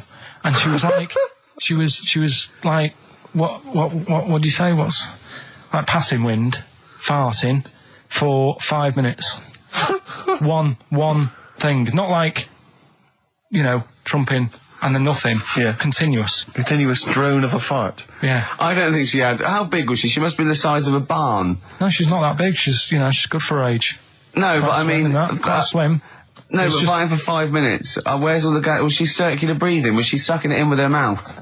It was just... I don't know that much about it. But she called up my mum. About 2.5 minutes in... Could you hear it in the background? 2.5 minutes in! 2.5 minutes in, she called my mum up, and it went on for a further 2.5 minutes. Oh. And she just stayed on the phone, did she? Where was... Going, can you hear that? Well... Did she hold the phone next to her arse? Listen to that. She was off the ground. Trying to work a tune down. she was actually hovering. She was 4 foot off the ground when they found her, the ambulance men. The cat's dead. Don't light a match! Don't light that cigarette! Yeah, it's like that advert. The kids come home from school, switch on the light. Yeah. There they see Granny hovering, turn the light on. Be careful if you have an elderly woman at home. Yeah. Drugs make you fart. So that's what I'm saying, just let these people... What are you saying? No, wait a minute, what are you saying? I'm saying let people enjoy the life they've got left. No, you're not. You're saying don't put them in hospital, leave them at home to die. No, I'm not. Give them a Rubik's Cube and let them die. That's what you're saying. Yeah, I'll tell you something now, right? Steve, I'll tell you something. I didn't want to do it because it brings the show down, but she did die. Who, the blue-handed lady? Yeah. How do you know? Because I said to my dad, how's the woman next door? She said, she went last night. They've got an old fella in there now. God. So, there you go. So, wouldn't it have been better to leave her at home where her friends and family can call and speak to her, even nip that round if they want, with a cat, I imagine. No, it's definitely a cat now. What was that cat's called, that you imagine? Probably, I'm seeing like a big ginger one, so I don't know, something like, I don't know, maybe ginger or whatever. Maybe I had a budgie. But that's what I'm saying, just let him enjoy his life, because dying in hospital, I wouldn't like to do it. If I went to the doctors and they said, you haven't got long life left, I'd say, well, I'll stay at home. Yeah. And that's the point I'm getting at. Yeah. Right? If you can't do anything for them, let them enjoy their life. Yeah, a Rubik's Cube. Right, well, XFM 104.9, we're not here. It is a bit like being Dennis Norden, playing some great moments from the show. I was just imagining Dennis Norden one day, sort of just like waking up out of his stupor, he's doing this, and he'd go into the producer and go, I've just seen a couple of my programmes. I just saw It'll Be Right on the Night 18. It's shit. It is terrible. Why didn't someone tell me? Well, we didn't want to upset you because, but I've been doing it way too long. Well, you could just let me go on forever. Well, until you died, yeah. Well, why can't my son take over? Well, he's 80, Dennis. And the jokes I'm doing, they're awful. Why have I got that clipboard? I've written these jokes, they're not funny. There's an audience, they're laughing. What are they laughing They're not at? laughing, they're not laughing, that's canned laughter. Who are those audience? Who goes to an audience for It'll Be Right on the Night? A lot of them are older than you. It can't be right. Do you know we have 15% fatality in one of your audiences? But I went home at Christmas, I watched one of the episodes. Yeah. I was with my family and friends. I said, watch this, you'll love it. Stony face, no one laughed. They all thought it was Well, it is Well, why didn't you tell me earlier? We didn't want to hurt your feelings. You're an old man. You may be upward of 102. I didn't realise. Yeah. I think that my new TV is too big, Rick. I said that I know, when he bought I know it. what I was thinking. But I can't believe it. He talked about this buying it. He's got a bit of cash now, of course. And what is it? 42 inches? 42-inch plasma screen. What did it cost you? $3,000 or something? Oh, don't tell. That's wow, huge. it's ridiculous. $3,500. Big spender. Of course it's too big. Well, I can't get far enough back in my room, in my living room for it. You know, you're meant to be, I think, 4 times the screen size away from it. Really? To get out from the air. So that's 4 times 42 inches you're meant to be sitting away from it, which is impossible. Yeah. Well, I'll have to just get friendly with the neighbours. Yeah, watch it through a hat. Yeah. If that's the case, though, aren't you better off just getting a portable? What? I don't understand that rule. What are you saying? Well, you're meant to be 4 times the screen size away from the TV. But then what's the point in having a big telly if you've got to keep moving further back? Get a portable. and sit right next to it. Do see your point. Why do people go to the cinema then? Did you see films that are out yet? Fair enough, he's got you there. Done. I'd tell you this, though. I had it delivered, and are you supposed to tip delivery men? course you are. I don't know. You see, I've never had anything delivered before. I never spent that much money. Not if it's a courier with an envelope, but if it's a bloke who's struggled up the stairs, two fat blokes with a fridge, then give him a £5 for a drink. But the problem was, I didn't realise, and I was thinking to myself, I wonder if I've got to tip him. And the guy was leaving, and my mobile phone went off in my pocket, and I reached in to get it. He put his hand out, thinking it was a tip. I went, it's just my phone. And I felt terrible after he left. I didn't know. What was I going to do? Run down the street and offer him a £5? No, of course not. No, I'm not made of money. I just spent it on TV. Yeah, I've got no money, mate. I just spent it all on this. To clean out my jar, everything, the drawers. Yeah, I'd take some bottles back. The problem was it took me forever to wire it in. I thought I'm not going to pay for someone to wire it up, So it took me about 3 hours to wire it in, and it was huge. And I got it switched on, and the first program that was on when I got it wired in was Bargain Hunt. I'll tell you this, David Dickinson's tan almost took me eyeballs out. It was incredible. It was like X-rays. It was so the glow. A huge plasma screen with this orange thing coming out, and he keeps turning to the camera, doesn't he? Just to get you. Yeah, he turns away. You get a bit closer. They go, "What's he doing?" He just turns around, takes the cornea off. What do you think, Bargain Hunters? Oh dear, that's why I'd buy a plasma screen to watch Bargain Hunt. I mean, it's ludicrous. This is the problem, is because what do you watch? Have you watched anything that's been worth having? The only thing I've watched really worth watching. 24. Well, 24 works great, but also films. Obviously, that's the main reason I bought it, because films just look amazing on the DVD on the plasma screen. There's that one that a bloke, right, was going to get a phone call at 4 o'clock to find out if his business was, okay, right? And if he didn't get the phone call, he knew he was broke, destitute. So dead on 4 o'clock, the phone didn't ring. So he went up to the roof, his office, and he jumped off to commit suicide. And as he was passing his window, the phone was ringing. Oh no. Karl, it didn't happen. Didn't happen. Think it through. Who told that story? Who told that story? As he hit the pavement at 120 miles an hour. He's the only person who could have known that series of incidents. Also, why didn't he wait? As his life's at stake, why didn't he wait till 5 past? I'm going to give it 5 minutes just in case. Just in case the lines are busy. Yeah. And what sort of bloke goes, I'll call you at 4, okay, if you're busy. Well, call me anyway. No. If I don't call exactly 4, then, you commit suicide. Commit suicide. I would, because if I don't call at 4, that's the end of it. Well, call me anyway. No, that's not the way I work. Why can't you just call me and tell me the other way? Well, I'm telling you how I do it. If you're bust, I don't call. Can't you just call to verify in case something goes wrong? What if it's engaged? If you want to be engaged, just commit suicide at 4, please. It didn't happen, Karl. What exactly is there then? Is it just a kind of moon-like kind of surround with just kind of dust and rock? That's exactly what you see. I was there when the Mars thing went wrong. I would have just sent a camera crew there, filmed a bit of that, right, and say, here we are, this is it. Ignore the little coffee shop in the background. Right? This is Mars, because that's what it's like. Just loads of dust. Holes everywhere. Tidy it up. Little round-headed aliens complaining, whinging, just like Mars. So is there what's the best bit about the holiday? Come on, pretend you're Judith Chalmers. I have been doing. I would have done all. I would have said that. Don't bother. Well, I mean, the hotel was good. Yeah. That was all right. What was that like? It's all right. Just, clean. That's all you want, isn't it? See, that's not quite what Judith Chalmers does. She doesn't go, what's the hotel like? All right, yeah, clean, isn't it? All right. What was it like? What was it? 3-star, 4-star? Did it have a swimming pool? What was the room like? Yeah, had a swimming pool and that. Yeah. Yeah, it's good. I think it was one of the better ones on the island. Okay. Nightlife? Wasn't really. And there was a bar. There was some bands playing. Yeah. Not very good. Food got a bit boring. Yeah. It was always the same food every night, but they sort of themed it and made out as if it was different. So, like, on Mexican night, it'd be chicken with a nacho on it. Right. And Chinese night, sort of chicken with a little prawn cracker on it and stuff. Sure. But that got a bit boring. That's me just turning on my phone, because I want to read to you a text that I got from Karl. I think you sort of sum up the holiday in this text, don't you? Do you remember it? I can't remember.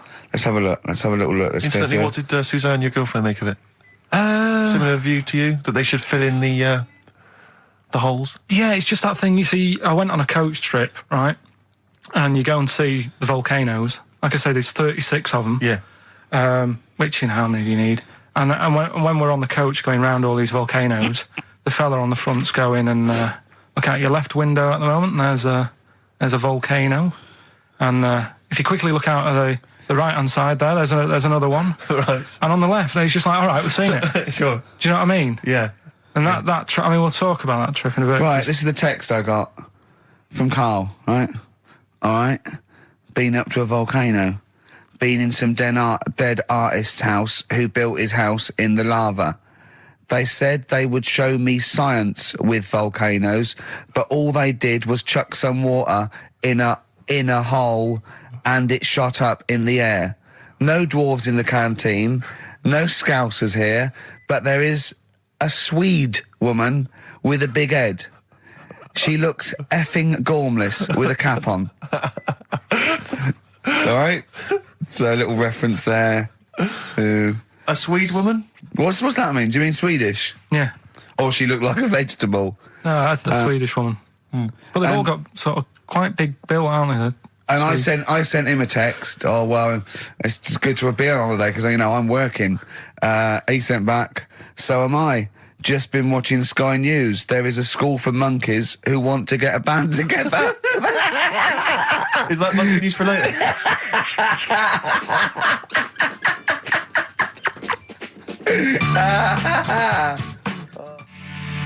Oh My Corazon by Tim Burgess. I can't get enough of that. I love that chorus. On XFM 104.9. Ricky Gervais, Steve Merchant and little Karl Pilkington. But it was a nice holiday. Yeah, it's all right. It's just, I went there to relax and that. Exactly. Did a little bit of that. Trying to think of some new, features and stuff. Sure, always working. 3 holidays a year, Jesus. Oh, not really 3. Oh, 2. It's all one big sort of like work thing to me and Steve. 2 holidays, isn't it? Work hard, you need the holidays. So, yeah, the things that annoyed me was like, you get bored sat around the pool after a couple of days. I'd read my book. Yeah. There wasn't much going on the... Not even any crabs to throw sand at, was there? No crabs or anything. They wouldn't bother with Lanzarote, right? So, decided to go on a little trip. That's when I saw the volcanoes and that, 36 of them. So, we go on the trip, and the thing that annoys me, it does happen every holiday that you go on. If you go on a sort of a package thing, they have these trips, right? And you pay about 40-odd quid, and they give you some wine to sort of make it feel like you're getting your money's worth. But how many of these trips have you been on then? Loads. Probably about 12. More holidays than I've had. Go on. Yeah, so anyway, so you're on the coach, right? And they take you for the volcanoes. They took us in the middle of nowhere. Yeah. Right. There's nothing else round there. Sure. It's like I say, it's like Mars, but with holes in the ground. Yeah. Right. And they sort of drop you off, and they go, right, everybody, see you back here in an hour. There's loads of volcanoes for you to look at, and a coffee shop over there. And for a fact, right, you don't need an hour there. You could just say, well, just keep the engine running because I'll have a look in this hole, we'll get back on, give us 5 minutes. Don't need an hour. Absolutely. But you know that they've got something going. It's a backhander, definitely. What, with the coffee shop? Definitely, yeah. They go there. And they get everyone to have an ice cream and a coffee, and they sit down, have a fag, talking to the bloke. Yeah, and it's like, cousin. Yeah. How much was the coffee? Was it probably about €3 each euro? So I think it was $3.50. Sure. Yeah. Which is I don't know what. That's about £2.50. Yeah, they've stitched you up. Well, there's the best band in Britain, in my opinion. Big words. The Darkness, Growing on Me. On XFM 104.9, I'm Ricky Gervais with me, Steve Merchant and Karl Pilkington. Have you got the album? And already, they've had an argument. Yes. Well, I don't know whether we need to cheapen the show by discussing it, but I asked for a particular track. Karl is the producer, and he failed to get it for me. He's failed to bring it up from the record library. Completely failed in his mission. He needed to get 2 records, and he failed to get one of them. A 50% error rate there. Yeah, but like I said, I looked in the system, it told me what album it's on, I brought that album up. I'm busy. But, okay, so fine, you're absolutely fine then, that's no problem. Once again, that's a great excuse, Karl, brilliant. The show has been ruined, it's been partially ruined, but you've got a bit of an excuse. Alright, I didn't make a big deal out of it when you said, oh, and whilst you're down there, get us a new 50 Cent single. I never said, while you're down there, get this new 50 Cent single. I asked you if 50 Cent single was lying around. If it hadn't been here, I wouldn't have worried. So I get it, I did that for you. Right. And when I come up, you say, has it got swearing in it? Well, I don't know, it's 5 to 1, Steve. You're the I haven't got time, I've been whizzing around. You're the producer, it's the brand new single. I'd have thought it had been lying around in the XFM office anyway. But I don't have time to sit around listening to music. Sure, well, yeah. Right? I know that you have. Now you've got an iPod that can hold 7,500 songs. I don't know when you're going to get round to loading all them on, but I haven't got the time. Sure. Busy. Yeah. Fine, okay. No, that's a perfect excuse, Carl. Well done, mate. Right. I just hope that I never have to depend on you in a real emergency. Uh-huh. I had a bit of bad luck as well. I wanted to play REM, and maybe the listener can help me here. Can you email in ricky.gervais@xfm.co.uk if you know what song I'm thinking of? It's an REM song. I think it's on the album of the last one before. And he says Mulholland Drive and I'm Steve McQueen. That's all I know. I'm sorry, I can't think of the title, so I need the title to look it up, if you know what I mean. I can't put in like that. I can't put in Mulholland Drive. The system goes, what are you talking about? So I need the actual title of the song to look up to find it down in the library. Oh, well, I'd go down yourself if you're going to go down to the library and get that. I wouldn't send Carl, because... Ricky.gervais@xfm.co.uk. But if he wanted to, he did have time, because he came in at 12:20 rather than 5 to 1. Yeah. No, I told you about that record that I wanted it yesterday, didn't I? So you had 24 hours notice. So that's not really an excuse, is it? But I did find one of my favourite songs of all time, which is Bones off the Bends album, and it's Radiohead on XFM 104.9. And here it is, because you gave me lots of time to find it. So. Sure. Yeah. Could have brought it in himself. No swearing in it. Bones. Radiohead. The Bends on XFM 104.9. And thanks to Paul, who's emailed Actually, there's in. a whole bunch of other people. Lots Nick, of people. we've got Davey, Steve, Ashley. It's Electrolyte. You know, it all comes flooding back now. We've got that. I've got it out of the library. We're going to play that. That's done. It's interactive. I've used the listener. I've shown the listener, right? I've helped them to help themselves. Sure. I've said, if you want to hear it, tell me what it is. They told me what it is. They're going to hear it. Yeah. Do you know what I mean? Perfect. Saves going down the library and, well, we don't... Yeah, well, we know mistakes can happen if that, if you have to go down the library. Yeah, and I mean, I checked it, though, to make sure it was the right one, you see. It's just a little bit of... Well, it's a good rule, that, generally, if you pick something up, a CD, That's you know, right, we want to play on a radio show, a live radio show, you normally check at the back. Oh, right, yeah, that's right, yeah, if you want a job done, do it yourself. You're absolutely right, Carl. So... But anyway, look, let's all make friends, let's kiss and make up. Yeah, touch and make up. Yeah. Let's just... Well, I'm up on Carl at the moment because it was my birthday in the week, and not only has he bought me a little vibrating thing to put on the chair, because I've got a bad back, so that vibrates, that. Actually, we can hear it. Yeah, I'm gonna do it between records, though. Right, and what's that doing to you as you It's just, it sort of like sends a little pulse into your sort of muscles, relaxes, doesn't it? I've got to relax on air. If I'm relaxed, the listeners relax, we're all happy. Sure. He's also got me this little electronic bongos, and I thought we could do like... Oh! Chimpanzee that, monkey news, so it's like a jungle sort of thing. Sure, yeah. Brilliant. Well, that's always been one of the great jingles that even has So that. I've got the vibrating... Oh, chimpanzee that! Monkey news! Dr. Fox, if you're listening, I think you'll know that's a clear improvement in this show. So thank you for those. It's alright. Yeah. What did you get him? What did I get him? I couldn't get him anything, I was too busy buying myself an iPod. You're joking? Well, it's a little bit gay, isn't it, giving gifts to blokes? Yeah, it is, but for someone who's like major... Yeah. Play a record! Someone who's major? What do you mean, someone who's major? Well, because he's a major celebrity? No, made you. Oh, made you? Yeah. Right. That's Yeah. Crazy Beat. Blur, alright? On XFM 104.9. Brilliant. Yeah, so I also got, Jane got me a few nice presents, including, my favourite of all of them, a real bow and arrow. A real bow and arrow? Yeah. Right. And what, you know, you're going to rob from the rich and give to the poor? Yeah! I just got to make the little outfit. You and your merry men. She's got me like 2 yards of green felt. Sure, yeah. And I've just got to find and a tree house. Yeah, someone who can make me a lovely little natty outfit. Yeah. Why has she bought you a bow and arrow? You live in central London, so where are you going to be using We've got this? a garden, I did it yesterday. I've got my finger though, because I'm a protector, so it's just, it goes so fast, isn't it? I didn't understand that sentence. I'm here in the studio. I saw you point to your finger, so I'm guessing from that maybe you injured your finger. Yeah. For the listener, again, what exactly were you talking about then? No, because when you pull it back, it's...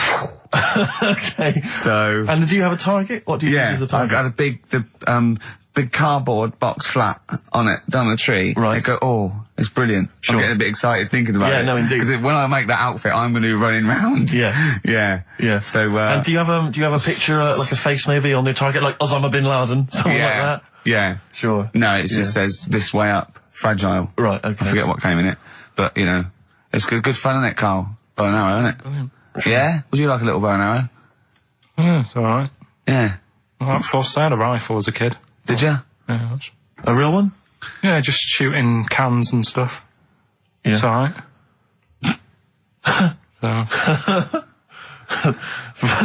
Well, a wonderful anecdote.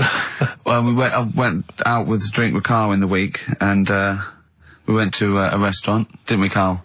It's a good night. And we sat there, and next to me, when Carl came, next to me was, what's his name? Ross Kemp. And he was sitting there, and I saw Carl, and I tapped him on the shoulder, Ross Kemp on the shoulder, and I pointed to Carl and him, and I said, it's nice to see you two back together again. Nice. And Carl was horrified. But Carl didn't know that I'd already spoken to him before Carl arrived. I thought it was okay. I thought I could break the ice because I'd met him before. Sure. So he just thought I was insulting him. And when in the week we were talking about his little head, weren't we, Carl? And Carl suddenly stopped the conversation and said, if I had hair, what would we be talking about now? I think he'd had enough of everyone talking about it. And he looked good, though. It's a special little do. He had it sort of, cropped a little bit more. I like it when he's just freshly had it done. Mm. Do you like... Yeah. Has that ever happened to you, Steve? If you're somewhere, say if you sat somewhere, does someone sort of, is he anyone else who you look like, or would you say you're a bit of a one-off? I love these two. But to be fair... So at it. But to be fair, he seems to be having a go at me an awful lot more than I do at him now. I mean, he just starts it, starts it out of nowhere. I think his is sort of a get back for the way you treat him as a producer, not, But he's not a producer! If he produced the show, I wouldn't have a reason to criticise. But I think this is it. But seriously, I mean, it really winds me up though, because, it started as a joke, but now it's abuse. Yeah. He got annoyed at Heat because it said Carl, producer, well, not so much a producer, as just a bald mank. And he went, can they say that? Yeah. Can they say that? See, that's a magazine, an independent publication has identified what exactly it is you do. Yeah. Oh, here we go then. Go on, bring it on, because here we go. He's looking at me. I know he's thinking. I can hear the cogs I'm not thinking anything. It's no, that is true. Never a true word. Play a record. Now then, I heard this on VH1 in the week, and I have not been able to get it out of my head, and I really kind of want to... I want to get it in everyone else's mind now so they understand the pain I've been going through. Miss You by the Rolling Stones. Yeah. I hope that's now embedded in your brain and you can ruin a week by having to sing that constantly, irritating people in shops and everywhere you go. Miss You by the Rolling Stones. Good track. Good track. Carl, Jonathan, Ross came out with us, last week, and, we were talking about stuff, and Carl was mesmerised when Jonathan told a story that he was bored once in a hotel room and shaved his arse. He shaved his arse? Yeah. Sure. And Carl, you didn't stop questioning him, did you, for about... I just wondered, at what point do you sort of say, oh, this is getting on my nerves? Do you know what I mean? Yeah. It's way too long, tucking it in his socks or whatever. Yeah. But it's not, I mean, it is boring in hotel rooms, because I told you before about when I was in Edinburgh and had nothing to do, there was nothing on the telly, and you sort of, you've eaten the shortbread biscuits, you know? Yeah. And, so that's when I read the phone book to see how many... That's when you read the phone book? Well, to see how many Macs were in Scotland, McAteer, Macintosh. Sure. Yeah. And there was 42 pages. Yeah. Yeah. Jonathan, I don't know if he'd already done that. Yeah. And, he said he shaved his arse. Now, when we say shaved his arse... Not his cheeks, his... Oh, all of it? Yeah, all of it. Did he say that? Well, I think that's... But other than the cheeks, there's not much left. But then we got to the fact that me and Jonathan, if we pulled our wealth... we could have shaved Carl's arse for £1,000. Right. And he said, yeah, for £1,000 you could shave my arse. Suzanne said, can I say this bit? Your girlfriend said what, Carl? She was annoyed She says, well, I'm not allowed to go there. Why is anyone else? And of course, the whole table stopped and leant in and said, what? She went, he doesn't like me touching him there. I went, what do you mean? This is too much information. It was too much information. I like the fact that you've had this conversation with her. I like the idea that she touched your arse once and you went, woo, hands off. Yeah. I love you, but keep your hands away from my arse. Do you know why he said he's talking about the most intimate part of the arse, the middle arse he's talking about, and he said, I said, why? He went, it's a bit gay, isn't it? I said, how can a girl touching it be a bit gay? If you stood behind it, it could be anyone, doesn't it?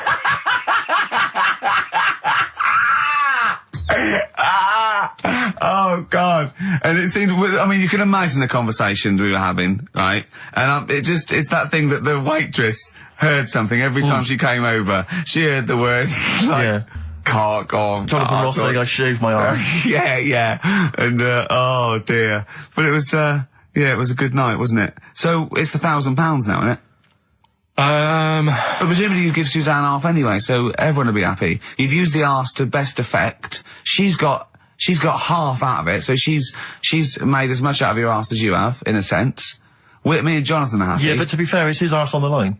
So... I know, but I mean, it's not like she's getting a bum deal. Well, she's getting 500, quid. No, I can understand that. But, do you reckon? Just thinking of some more. Play a record. Can I just ask, before you play the record, if we were to shave your arse, let's say we did it for charity or something, got sponsorship, how would we do it? Would we use one of those big kind of old-fashioned razors? No, I'd use a Bic Safety. I'd just straight away. And would you use a gel or a foam? No, first of all, I think I just, lather it up. Right, so you lather up his arse first? I do the outside bits, just goes straight down, big broad strokes, clean, right? Then I'd have to go in the crevices, and I'd need an assistant. I'd pop it apart, and just very gently go in there. I might even use electronic equipment, just so there was no sort of, like, nicks. Okay. So an electric razor? Or I might wax the internal middle arse. How did Jonathan do it? Because he did it on his own, didn't he? I just use mirrors. Why do I'll ask him. We'll call him later. But, I don't know. Well, perhaps you listening have once shaved your arse, maybe during an exam or something. What I think, and this is conjecture, but I think he was probably there, he'd had a shower, he's shaved his face, right, I thought, he was naked, looks down and goes, oh, what a hairy arse. Well, hold on, I've got the razor in this hand, I've got the mirror there, I'm not on stage for a good 10 minutes. Yeah. There's one thing I don't like going on stage with is a hairy arse. Bang, drink, wallop, done. On stage, thanks, see you later. See you next week. Yeah? What are you thinking, Karl? No, it's just how hairy was it? Do you know what I mean? How hairy was it? Because I imagine, you're saying mirrors and stuff. But he's how old is he now? He's 42. And they say your testicles drop quite a bit once you start getting old, don't they? Yeah. So he's got to make sure they're out of the way. Yeah, but I don't think I can speak for myself, as a similar age to Jonathan, that, there's millimetres in it. It's not like we tuck them in our socks in the morning. Okay. They're still in the same place. You really wouldn't know the difference. It wouldn't, if we filmed it in, time-lapse camera, it wouldn't be like a bungee jump. Do you know what I mean? They wouldn't be moving a lot. Yeah. All right. Do you think I told him he's a good-looking fella, Steve. Would you agree with that? I told Jonathan that he said that he just went for it as well. Yeah.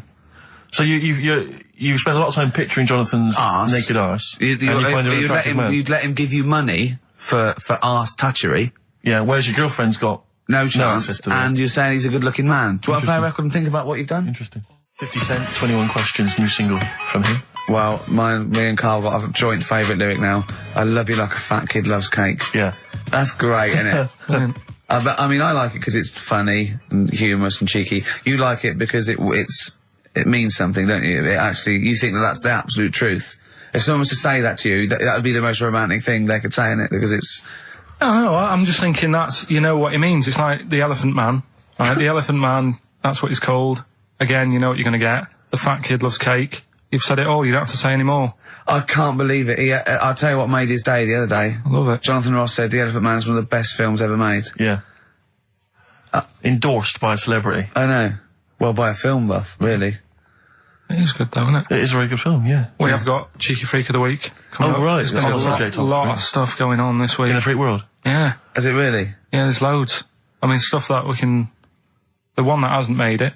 God, this is what it hasn't made it, so we'll judge it on that. Go on. There's a woman, right? Do you know how, I mean, in a way, I thought Elephant Man, it was a bit tight because, you know, they sort of took him on a freak show, did a bit of a road show with him and stuff. Yeah. There's some woman, I think she's in India, like now, who makes a lot of money because she's got 3 legs and like 7 toes stuff. And she was saying people pay quite a lot of money. Not Squiddy Patel.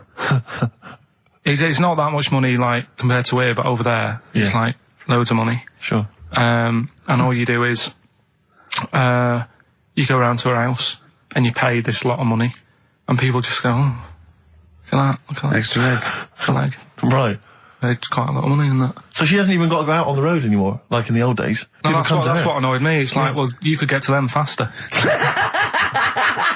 You go and see them if they're paying the money. Sure. Oh. But yeah, there's... What she could do is go in and buy a pair of shoes, right, and then nick one on the way out, because they only put one out, don't they? Good idea. So she could get, you know, 2, 3 for the price of 2. Just one of the many perks of having Just 3 one legs. of the perks of having 3 legs. The other one is, I mean, keepy uppy, but she'd be good at that, wouldn't she? She just stays at home and puts the feet up. But anyway, that's not even Cheeky Freak of the Week. That's coming up later. Coming up later. Oh, brilliant. Now, Rockbusters, dead in the water, isn't it? We've killed that off, have we officially? We killed off Monkey News and Rockbusters. Didn't I tell you that there was some sort of petition for Monkey News? Was there? What was the Caused story? a lot of, it's loads of emails and that. You so- mean you've done Monkey News? You mean you want to do Monkey News? No, but seriously, there's uproar. And people were like, you can't get rid of Monkey News. Yeah. Don't be doing that. Loads Loads of people. Was it monkeys trying to write the complete works of Shakespeare? Did Tony Blair get a whiff of it, and he's coming So down we're like a doing ton of Monkey bricks? News. And Rockbusters, Steve, if you've got a better competition, then we'll do yours. That's fine. Do you know what I mean? If that's what you want to do, we'll do. What did you want to do? No, I was just wondering whether we should perhaps not do a quiz at all rather than do that piece of rubbish. Might be better to have nothing. Might be better just to have silence during that part of the show than have Rockbusters. I don't know. If I give you the clues and that, and if you think they sound rubbish, we're not doing it. Well, I know that. I guarantee they're going to sound rubbish. All right, let's make it the last Rockbusters then. This is the last Rockbusters. Well, it depends. This is it. Okay, this is your, if it's good, you get a reprieve. It's all about this. Okay. Okay. Go on then. Let's do Rockbusters then. Oh, we're doing it now. Should we play a record and do it after that? Do it after. Well, I'll tell you what. I'll tell you the prizes and then we'll come back with the clues. Because I've dug up that REM track. Excellent. So it's an interactive show. Okay, we've got the best summer holiday album ever. What we got on there? It's got Brilliant. Elvis versus Junkie XL. That's Yeah. brilliant. Yeah. Holly Valance is on there. Yeah. Laz Ketchup. It's all the stuff that the XFM listener is craving. Tribute to the Ramones album. We got Red Hot Chili Peppers are on there. Metallica. Street Legal from Bob Dylan. That's nice. Brilliant. Did you just buy that in the 4 for £20 from HMV deal? Fair enough. Once That's a again, good album. The Talons of Weng Chiang, a Doctor Who classic. Yeah. And there's something for the XFM listener, 8 Mile on DVD. I thought that was nice, that film. That was the last bit was funny. It's a good film. Some good rap-offs in that as well. Yeah. So let's play a tune and then we'll come back with the Rockbusters clues. REM, go on. Give it to him. REM, Electrolyte, on XFM 104.9. Ricky Gervais, Steve Merchant, Karl Pilkington.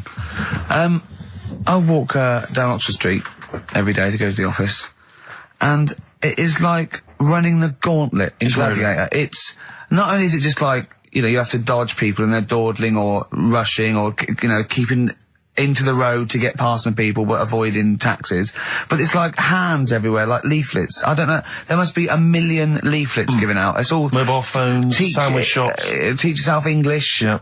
Teach other people English. I know, and those charity people, something for Alzheimer's, and I've been caught about 6 times where I couldn't say no. I've got about 8 standing orders now because I just couldn't say no when they confront you. Yeah. Which is, you know, It's amazing how often I'm on the way to a meeting.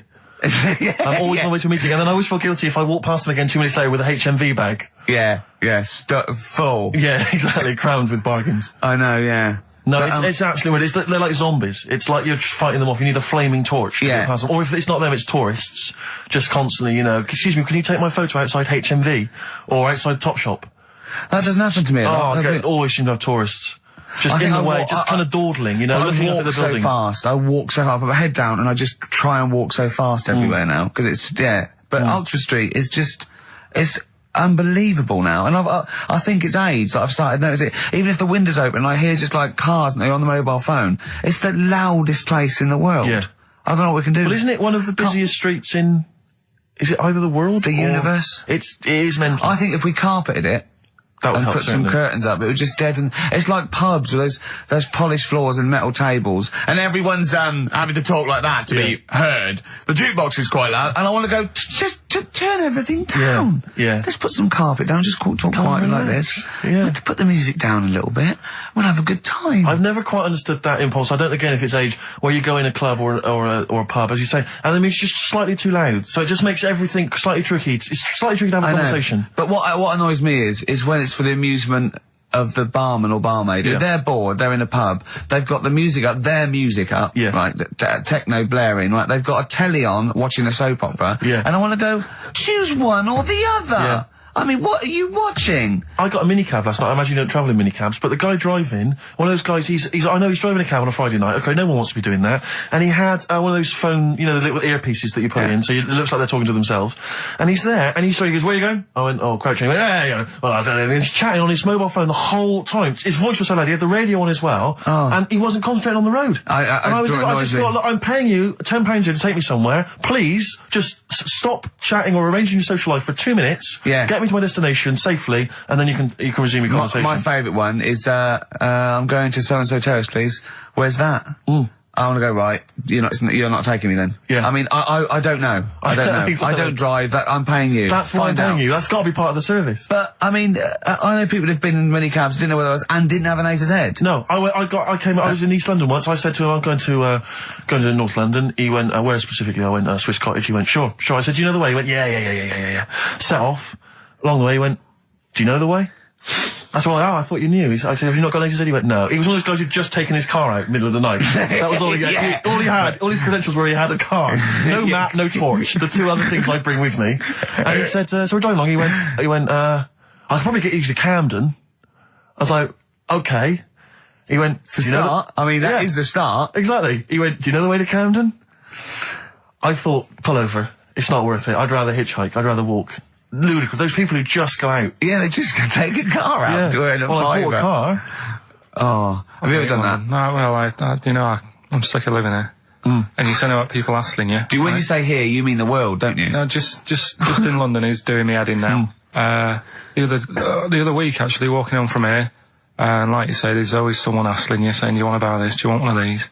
Going down Carnaby Street, right? There's your first mistake. He said, into meditation. So I was like, I had a bit of time to kill, so I thought I'll have a chat. Right? Have you got time? We've never got time. We're too busy. Yeah, I thought you were too busy before. Well, I said, what's all that then? What do you do? And he said, we'll teach you how to breathe. I was like, well, I'm 30. I've done all right. And he sort of said, forget it. Forget it. I'm 30. And in Selfridges, they do, like Evian or whatever, that water company there. And they've got like little glasses of water, and you walk past and go, have you ever tried this? It's water. Yeah. Oh, here you go, we'll try it. You go, Jesus Christ, is that what water is? What have I been drinking then? You've been drinking piss and mud. Have I? I'll have a bottle. Anyway, listen, Blockbusters. Oh, come on then. Let's get it done. Really? Yeah. Come on then. Right, so cryptic clues and initials, you work it out, it's a band and stuff. Yeah. Right, Brilliant. First one. Bob Holness. The first clue, the doctor said part of the foot and the leg was no good, so he took him off and he threw him away. That's the clue, the initials TB. TB, right? The doctor said part of the foot and the leg was no good, so he took them off and threw them away. Second one, the Scottish monster has got a bit of a tan. Right, the Scottish monster has got a bit of a tan. Okay. That's TD, right? And the last one, Well, the 60s singer had a heart attack whilst he was having it away. We won't be seeing him again. Right, and that's FNM. FNM. Well, the 60s singer's had a heart attack. He was having it away. We won't be seeing him again. Email in ricky.gervais@XFM. Remember, this is to save Rockbusters. If people don't get this, right, it's no more. So you better, if you want this feature to stay, you better get the clues.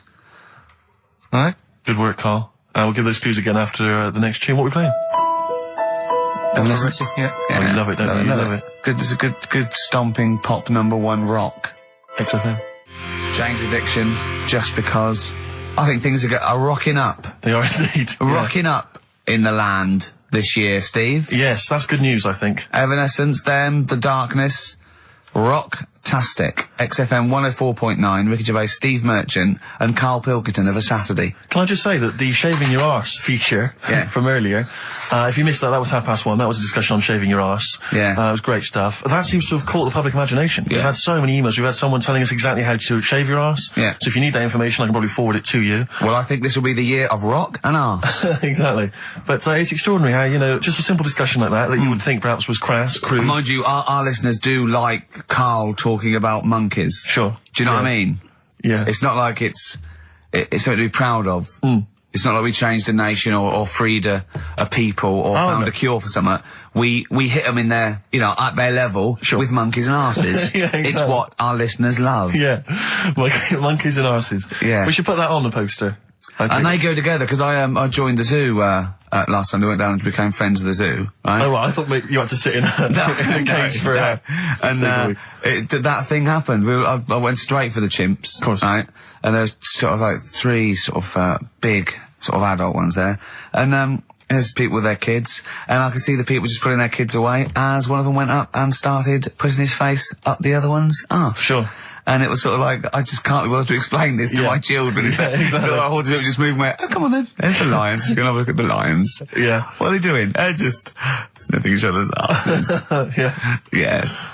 I remember when I used to go to the zoo, I always felt there were certain animals that weren't getting a look in, really, that no one was particularly interested in. The tapir. Exactly. We were going straight to the snakes we were interested in. Yeah. Birds. I don't remember being particularly interested in birds. Big cats, although it's a bit depressing. Great apes. Yeah. Reptile, you're right, reptiles, yeah. Birds, unless it's a big one that you think could rip a dog apart. Yeah, a vulture, you go, or an eagle, brilliant. Yeah, exactly, yeah. Owls are brilliant. Yeah, owls great, but I've always wanted a little owl on my desk. I'd like be doing work and there'd be a little owl there, and I go, can you give me that pencil? And it just sort of goes over and gets me a pencil, goes, cheers, and it just watches me and it thinks I'm brilliant. Do you know what I mean? Not really, no. No? No, I've never had an urge to have any kind of animal sat on my desk. No, Karl? You'd like a little owl, wouldn't you, that helped you? No, I had a little magpie, didn't I? We've talked about that. Oh, he came down and started pecking your grifter, didn't he? Yeah. What was his name? Maggie. Sure. Brilliant. Inspired. And you took it to school and it didn't come back once, Didn't come back. Didn't see it again. Oh, dear. Did it ever peck your head? Because you used to have hair, didn't you? Yeah. No, it did. It started getting a bit violent.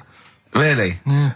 But was it becoming sort of age when it's probably sexual frustration sort, because I think magpies go for shiny objects, don't they? And you were probably sort of probably losing it a little bit then in the front, and so when the sun was out, there's a bit of a sheen on the front. They saw a glare and thought, I'll have that. Yeah. What is that? That's brilliant. Yeah. Or as it was sort of pecking away, it mistook it for a tree. Yeah, because of the noise. Because of the noise. Yeah, the hollow sound. I squeezed his head yesterday. We should just point out, if you're a new listener to XFM, you might not realise that one of Ricky's many sexual peccadillos, I'm assuming it's a sexual thing, I can't justify it any other way, is to just squeeze Karl's head. Yeah. Front-wise, sidewise. I don't know what it is. I don't know if it's sexual or, like when you've got a little kitten, you want to squeeze his little face. Do you know what I mean? Do you know what I mean by that, Karl? Yeah, I said that before, squeeze a little head. Yeah, exactly, and I feel that with you, because it's sort of like, he gives so much. Look at Karl's face, he gives so much. It is like he can understand what we're saying. Yeah. And that's what the connection is, I think, between me and Karl and other animals. It's like he can understand what we're saying. But I squeezed it yesterday, and Karl went, I definitely heard something crack. Yeah. Because I'm trying to see how hard I can squeeze it. Yeah, I think that was you just thinking, Karl. To be fair. I think the cogs just started to... No, I mean, I think there is a danger, because I think there is a danger that you could squeeze it too much. Yeah, I know. He did a good deed today, the other day, didn't you? Was it? Yeah. What were you up to? You were just, you were talking about, being hassled in the street and stuff. And, I get hassled a lot by the homeless. Don't we all? You should go home to sleep. Yeah. I'm here, mate. But no, I do treat them a lot. You know? You treat them. I love that. You had a good day? Yeah. You've been good? Yeah. There you go. That's 50p. Suzanne does the Save the Children thing. You were talking about, charities hassling you all the time. She does that. And I sort of say, well, you do that. I'll look after You'll take care of the homeless. I'll take care of the odd tramp around where I live. And how do you treat them? Loads of different ways. 50p I might give them. Yeah. Or I might, they'll sort of say, have you got any money? I'll say, what for? And they'll go, I'm really thirsty. So I'll go, well, hang on a minute. And I nip and get them a little Diet Coke. Sure, Diet Coke? Because they want to watch their weight. Yeah. They're going full fat. Oh, what an insult. Yeah, exactly. To a man like me. Yeah. I'd rather treat them than... Because a lot of people spend money on, problems abroad and stuff. Right.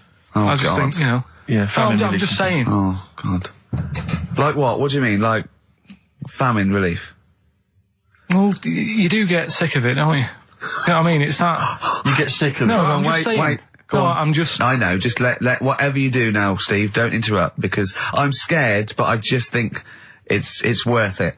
There's so many issues. There's freedom of speech, there's we're not responsible, there's he'll get away with it because he's a buffoon, and it is entertaining. Exactly. So, go on. All I'm saying is you're saying, who do I give me money to? Is it little, sick kids or whatever, or is it old people or whatever? HMV. That's where he gives his money to. Chiefly, they get a lot of it, Yeah. And for me, I just get sick of, problems abroad. It's like, what do you do? What do you do with famine and that? What are you meant to do? How can you solve it? It's gone on for years. Yeah. And it just keeps going. We keep giving them money. They keep spending it. And you're not getting any return for your cash. Well, it's just how many times, they've got to learn. What do you mean they've got to learn? What, you're going to teach them a lesson? What do you mean they've got to learn? What do you mean? Well, what are they doing with it? Yeah, they must have like better interest accounts or something where, look after, put the money in the right things. Sorry, do you think that Bob Geldof sort of writes them a cheque? He goes over and he's in the helicopter and there's millions of them, and they go, it's Geldof from Boomtown Rats. Brilliant. They go, if there's one man that can help us. Yeah, I hope he doesn't sing. He's not going to sing. He's got some money for us. And he comes down and he goes, do you want a cheque or do you take Switch? They go, we don't take Switch. He goes, there's a cheque. They get things he's doing like... it again though, isn't he, as well? I mean, he used to work here, Bob. He's a lovely fella and that. But, yeah, he's a lovely man. But how many times can you save the world? He's over there again helping out, and it's like, well, what do you do? Are you saying don't bother because it keeps happening? Not well, I'm not saying that. You know what I mean? I'm not daft. But that's what you're thinking. And Carl, you are daft. Yeah, exactly.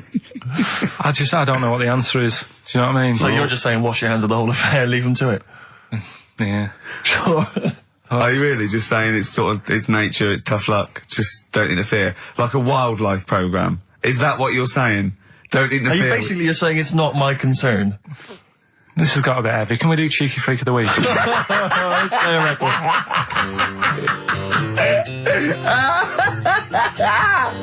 Oh, God. My Hey Hey out of the blue from the album Rust Never Sleeps by Neil Young. Such a brilliant song. Oh, he's a great musician. He's amazing. Yeah. He's incredible. I think we're playing Neil Young track a week. Okay. From now until Christmas. Brilliant, okay. Alright? Excellent. On XFM 104.9, I'm Ricky Gervais with Steve Merchant and Karl Pilkington. We were talking about the homeless. I saw a homeless guy in the week as I was walking down Finchley Road, and he was peering in the window of one of the Dixons or something like that, just checking out the details on one of those cable TV packages. And I thought, one step at a time. I mean, firstly, I don't know, start eating your dinner off a plate. Yeah. And then work your way up to, a house, a home, a widescreen TV, a roof, digital television. But it's odd. Well, that might answer one of the questions, because I keep getting recognised by homeless people, and I never know what to say. I go, I think, well, either they're not really homeless, and they've got sort of digs or something, and they watch television, or the scariest one is that they've become homeless in the last few months since the office. And I think, oh God, that's really scary. Or they are watching it in Dixon's. They're going, the office is on tonight. Yeah. What are you doing? Yeah. Going down to Dixon's. Or they think you're one of them. Or that, well, I have. Because I mean, the way you dress. Well, no, some that are probably not quite, got their faculties, so maybe a little bit worse for wear, think they recognise me. and they whole scenarios where they're going, remember we were chatting, I was going, yeah, how are you? And it's just they recognise someone. Right, yeah. But that's a bit weird. But I mean, I think that's the worst thing. On a serious note, it is outside health. Well, we're talking about charity, and I don't know, I sort of, got this stand or as where I've been sort of caught in the street. But the ones that I'd choose, I'd always think, charity is what touches you. You can't change the world, but you can change your bit. So cancer, obviously, because I'm so I give to cancer. And I think outside health, the next one must be being homeless, because there's nothing you can do. It's got everything. You're scared, bewildered, you're cold. It's just everything. Even if you're healthy and homeless, eventually you're not going to be. Well, I do feel bad because, you know, I always feel that I want to give to the health charities, like cancer, for instance, because there's that fear that I might get it. Well, yeah, it's not just that. It's just like, if you're not healthy, that's the first thing, isn't it? If your life's being threatened, there's nothing else you can really worry about. Yeah. But I don't know if that makes it wrong, though, that it's like I'm investing in a possible future. Yeah. Well, not really, because it's the same for everyone, isn't it? But, you know. Yeah. I saw a homeless guy as well, looking through the bins, but he wasn't pulling out food and scraps, he was pulling out newspapers. Just having a read. Yeah. I always found that odd. I see that a lot, homeless guys. I don't know if they're just checking out the TV listings. When he finally gets his... When's the Office on? Yeah, the Office, they've moved it. They've moved it to Choice and UK Gold. I don't blame him, because, I mean, there is some cracking stuff on cable TV. There's great stuff. But I was flipping through the other day, and on digital TV, you can see what other shows are on while you're watching something. I was flipping through, and there was one, and it was called... Now, when are you ever in the mood to watch a TV show called I Survived a £200 Tumour? When was that on? Because it seems to me that if you've got a £200 tumour, you probably want to watch something else that'll take your mind off it, Big Brother or whatever. I'm not £200. Well, I can't imagine what this is. A £200 tumour? It must have been an error. £200 tumour? It must have been a £200 tuna. It was probably someone fell in the water. And it came I survived a £200 tuna. Yeah, and it was just a spelling mistake. Sure. A £200 tumour? That's like, isn't that like kind of having That's Mr. another T person. That is another person. Yeah. Maybe, oh my God, maybe it was all his life they told him it was a Siamese twin. But someone had just painted a little face on it when he was at school. Just drawn a little face on it. Exactly, and they go, it's not your twin brother. I goes, isn't it? Goes, no, it's a tumour. We better take it off. It's £200. £200? That can't be right. You sure it wasn't £20 tumour? I'm assuming that's what it probably would have been. But it was certainly £200 on the digital thing. Maybe that's a mistake. That's great, isn't it? They're trying to make it more interesting. Yeah. It's someone at Karl got there. £20 tumour. Let's make it 200. At least they're watch. Exactly. That's what I'd be like, though. I wouldn't want to go to the doctors. You know what I'm like? A £200 tumour. I know. It's just that thing. I mean, you know what I'm like. I don't like... it depends where it is as well. Taking your clothes off and all that. There's the pressure in it. You don't like anything being touched, do you? I remember when he said he doesn't check his balls, he doesn't like the feel. That's live with me. He doesn't like the feel. I think, do you mean that you don't like what it feels like in your balls when you're fiddling with them? Because I imagined it that you meant you don't like the feel, in your fingertips, you don't like the feel of your balls. It's the thing of, you start thinking about what you're actually touching, and there's something in there, and you might break them and all that. I don't like... Break them? They are delicate. I am scared with the little knobbly bits, yeah. What knobbly bits?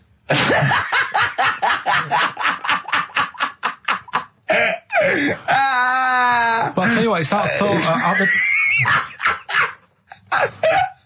at the doctors. It's that thing of, it's not taking your clothes off in front of him, right? It's the way you've got to take your clothes off, but he asks you to go behind that curtain to do it first. Yeah. So there's more pressure, because then you come walking out with nothing on. Yeah. So it's like, why do you ask me to go behind there? Yeah. Rather than if I just sat there having a chat and he's going, so, how have you been? It's like, all right, and just taking the pants off. And then exactly, it's the pressure what was don't take your clothes off, and you came out and he lit a candle, and there was some soft music on. The lights were down. Nice. Yeah. Or he said, if it'll make you feel more relaxed, I'll take my clothes off. Yeah, exactly, yeah. But I'll do it in the form of a striptease. Now, Karl, I'm going to ask you the question, knowing the answer. What do you think of maybe a gay doctor just checking his testicles out? He's a professional, he just happens to be gay. That would never happen, would it? What are you talking about? Why not? Oh, speaking of... Go on, doctors. No, gay people and that. Do you know when we discussed gay-only toilets? Yeah. It's only, it looks like it's coming into action. No, it doesn't. Right. No way. it was mentioned again. Where? On your head. No, I think. Do you think that people in positions of power are listening to this show getting ideas from you? Tony Blair. Makes you wonder, doesn't it? No, it really does. And the funny thing is, why are they getting upset? Why are gay people getting upset that they might have to have their own toilets? Carl, you don't know what you're talking about anymore. You're having a sly look. You don't know what you're talking about. Okay, can we have Cheeky Freak after this? Back it on. Placebo. This picture on XFM 104.9. Steve, you're thinking of taking over as producer, aren't you? Well, I just think it's a shambles. I've asked for Cheeky Freak of the Week, and it appears that Carl's not ready. He's not prepared. No, I can sort of remember it. He's just, I like to have all the information. Contempt for the listener. You've just had a whole bunch of adverts and placebo in order to get it ready. We're having a chat and that. Right, do you want to sort yourself out in future? Yeah, someone, that's what we were chatting about. Someone emailed in about they watched the £200 tumour thing, and when it was removed, it was carried away in a wheelbarrow, right? Karl said, what, even when she had it removed, she still carried it round in a wheelbarrow?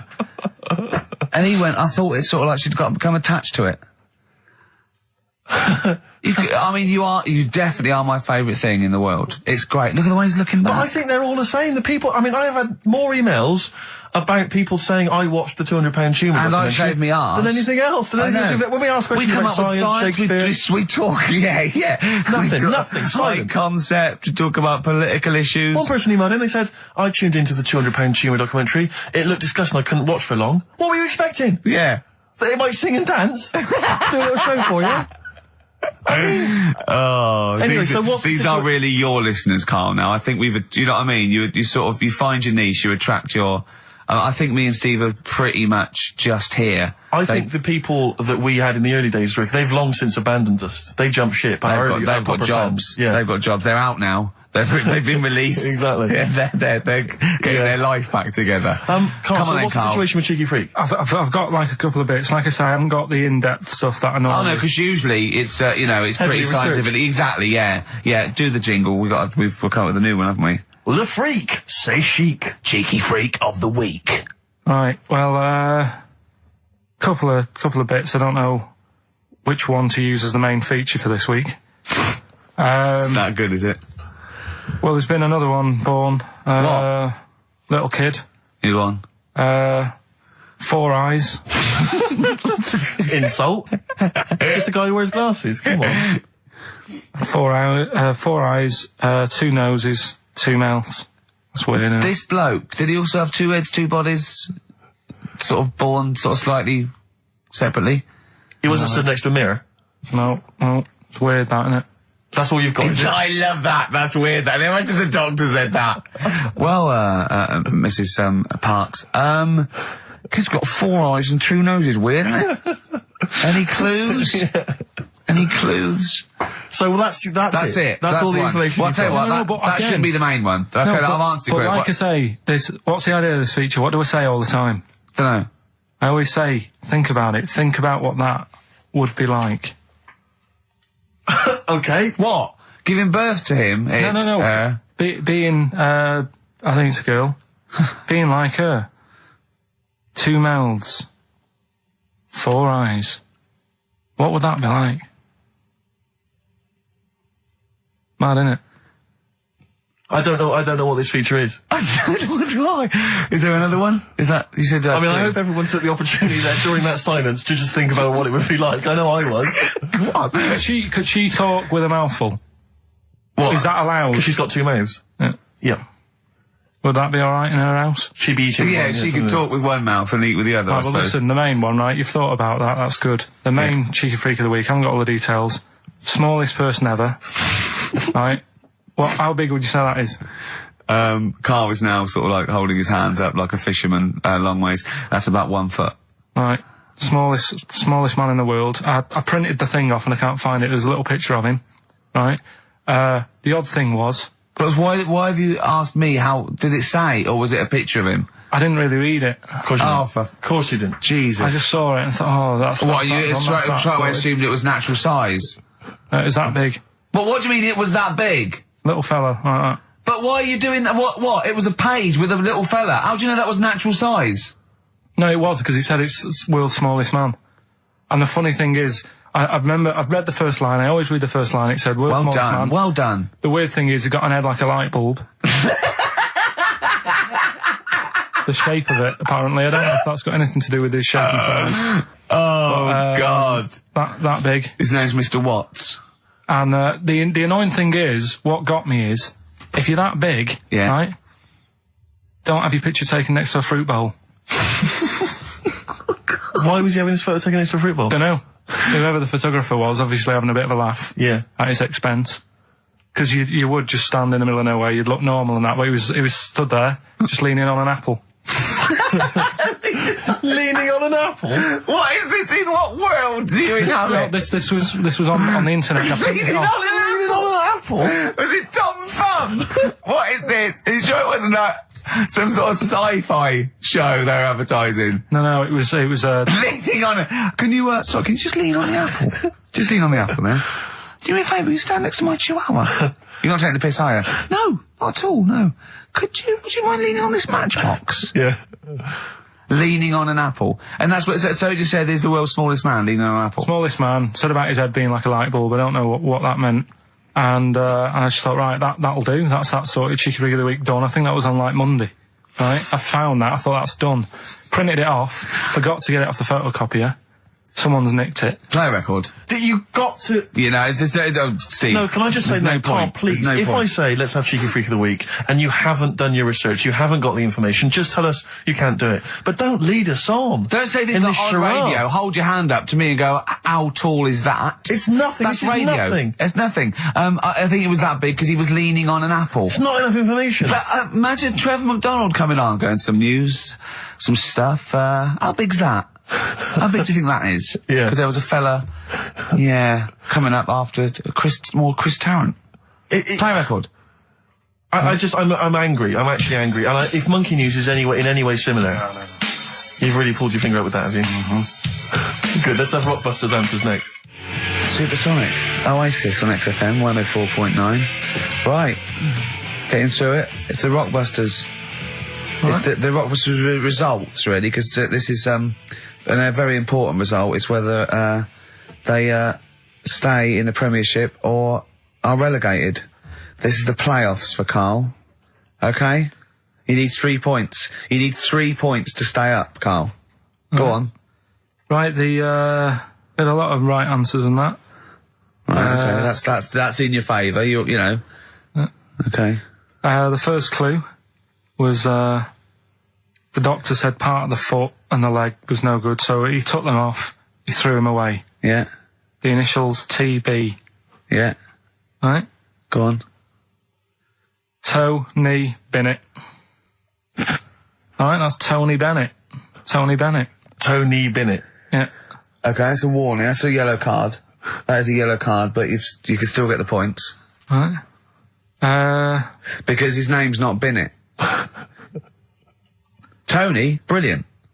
Tony, perfect. A pun. Knee, his name's Tony. Perfect.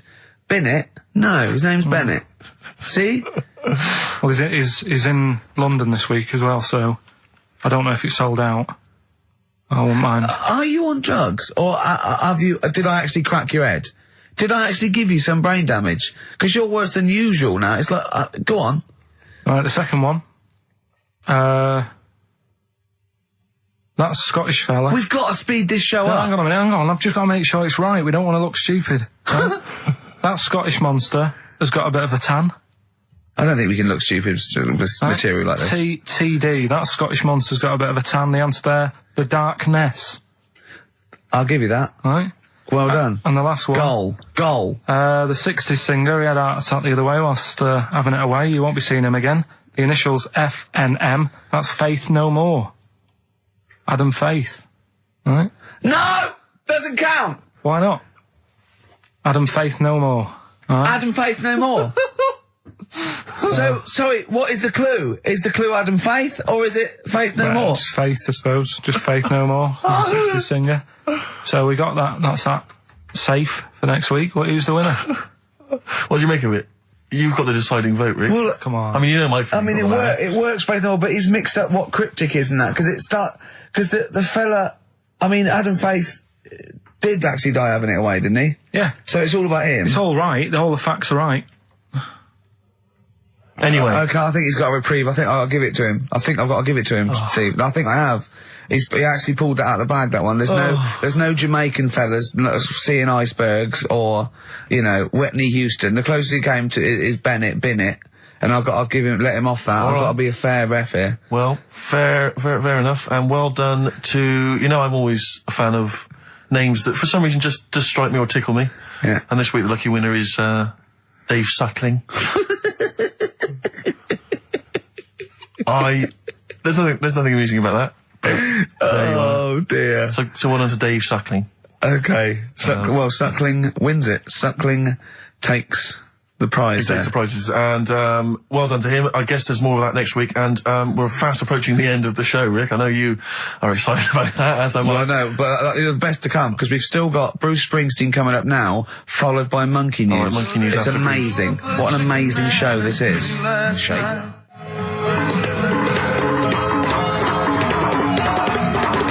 Chimpanzee that Monkey News!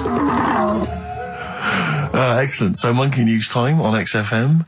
Karl Pilkington, the man in the hot seat. Karl, what have you got for us? Okay, Monkey News this week. We've covered a lot of stuff. We have indeed. Now, do you know, there's places where you can go for, weekend rests and stuff, Sure. and you relax, you sit in a little spa, you might have a swim and stuff. Well, they've got a place done for monkeys. Of course they have. Right? They can go there, they relax, forget about all the stuff they've got going on in their head. They can have a manicure. Right. Got nice meals. It's not called a manicure, though, it's called a chimpacure. Beauty treatments. Yeah. Right? They look good and stuff. Yeah, well, look good, feel good, yeah. Now, you might think, well, that's pretty normal. Well. The bit I haven't told you about is actually run by a couple of chimps.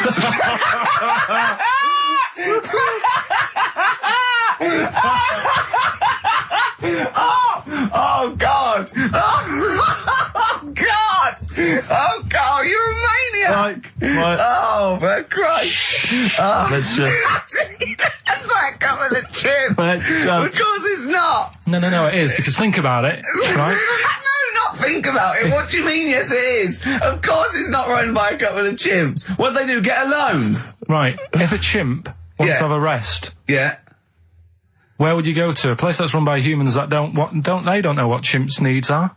No! My point is this, how did they get it together? How did the two chimps, Mr. and Mrs. Chimp, went for a loan and said, I'll tell you what we need, a spa. I think it started off quite simple, right? Just basic stuff. But they've expanded over time because it's become so popular. It's gone mental down there. Sure. Go! They've all heard about it. Now, the thing is, the problem is this, right? That isn't even the top and bottom of it, right? Oh, Christ. The problem is, it's been going on and on and on, right? It's been earning a lot of money and stuff. The monkeys are happy. The monkeys that go there are loving it. They're telling friends and stuff. They're all coming to it. Now, the problem is, it's this little monkey, little man monkey and a little woman monkey, right? Yeah.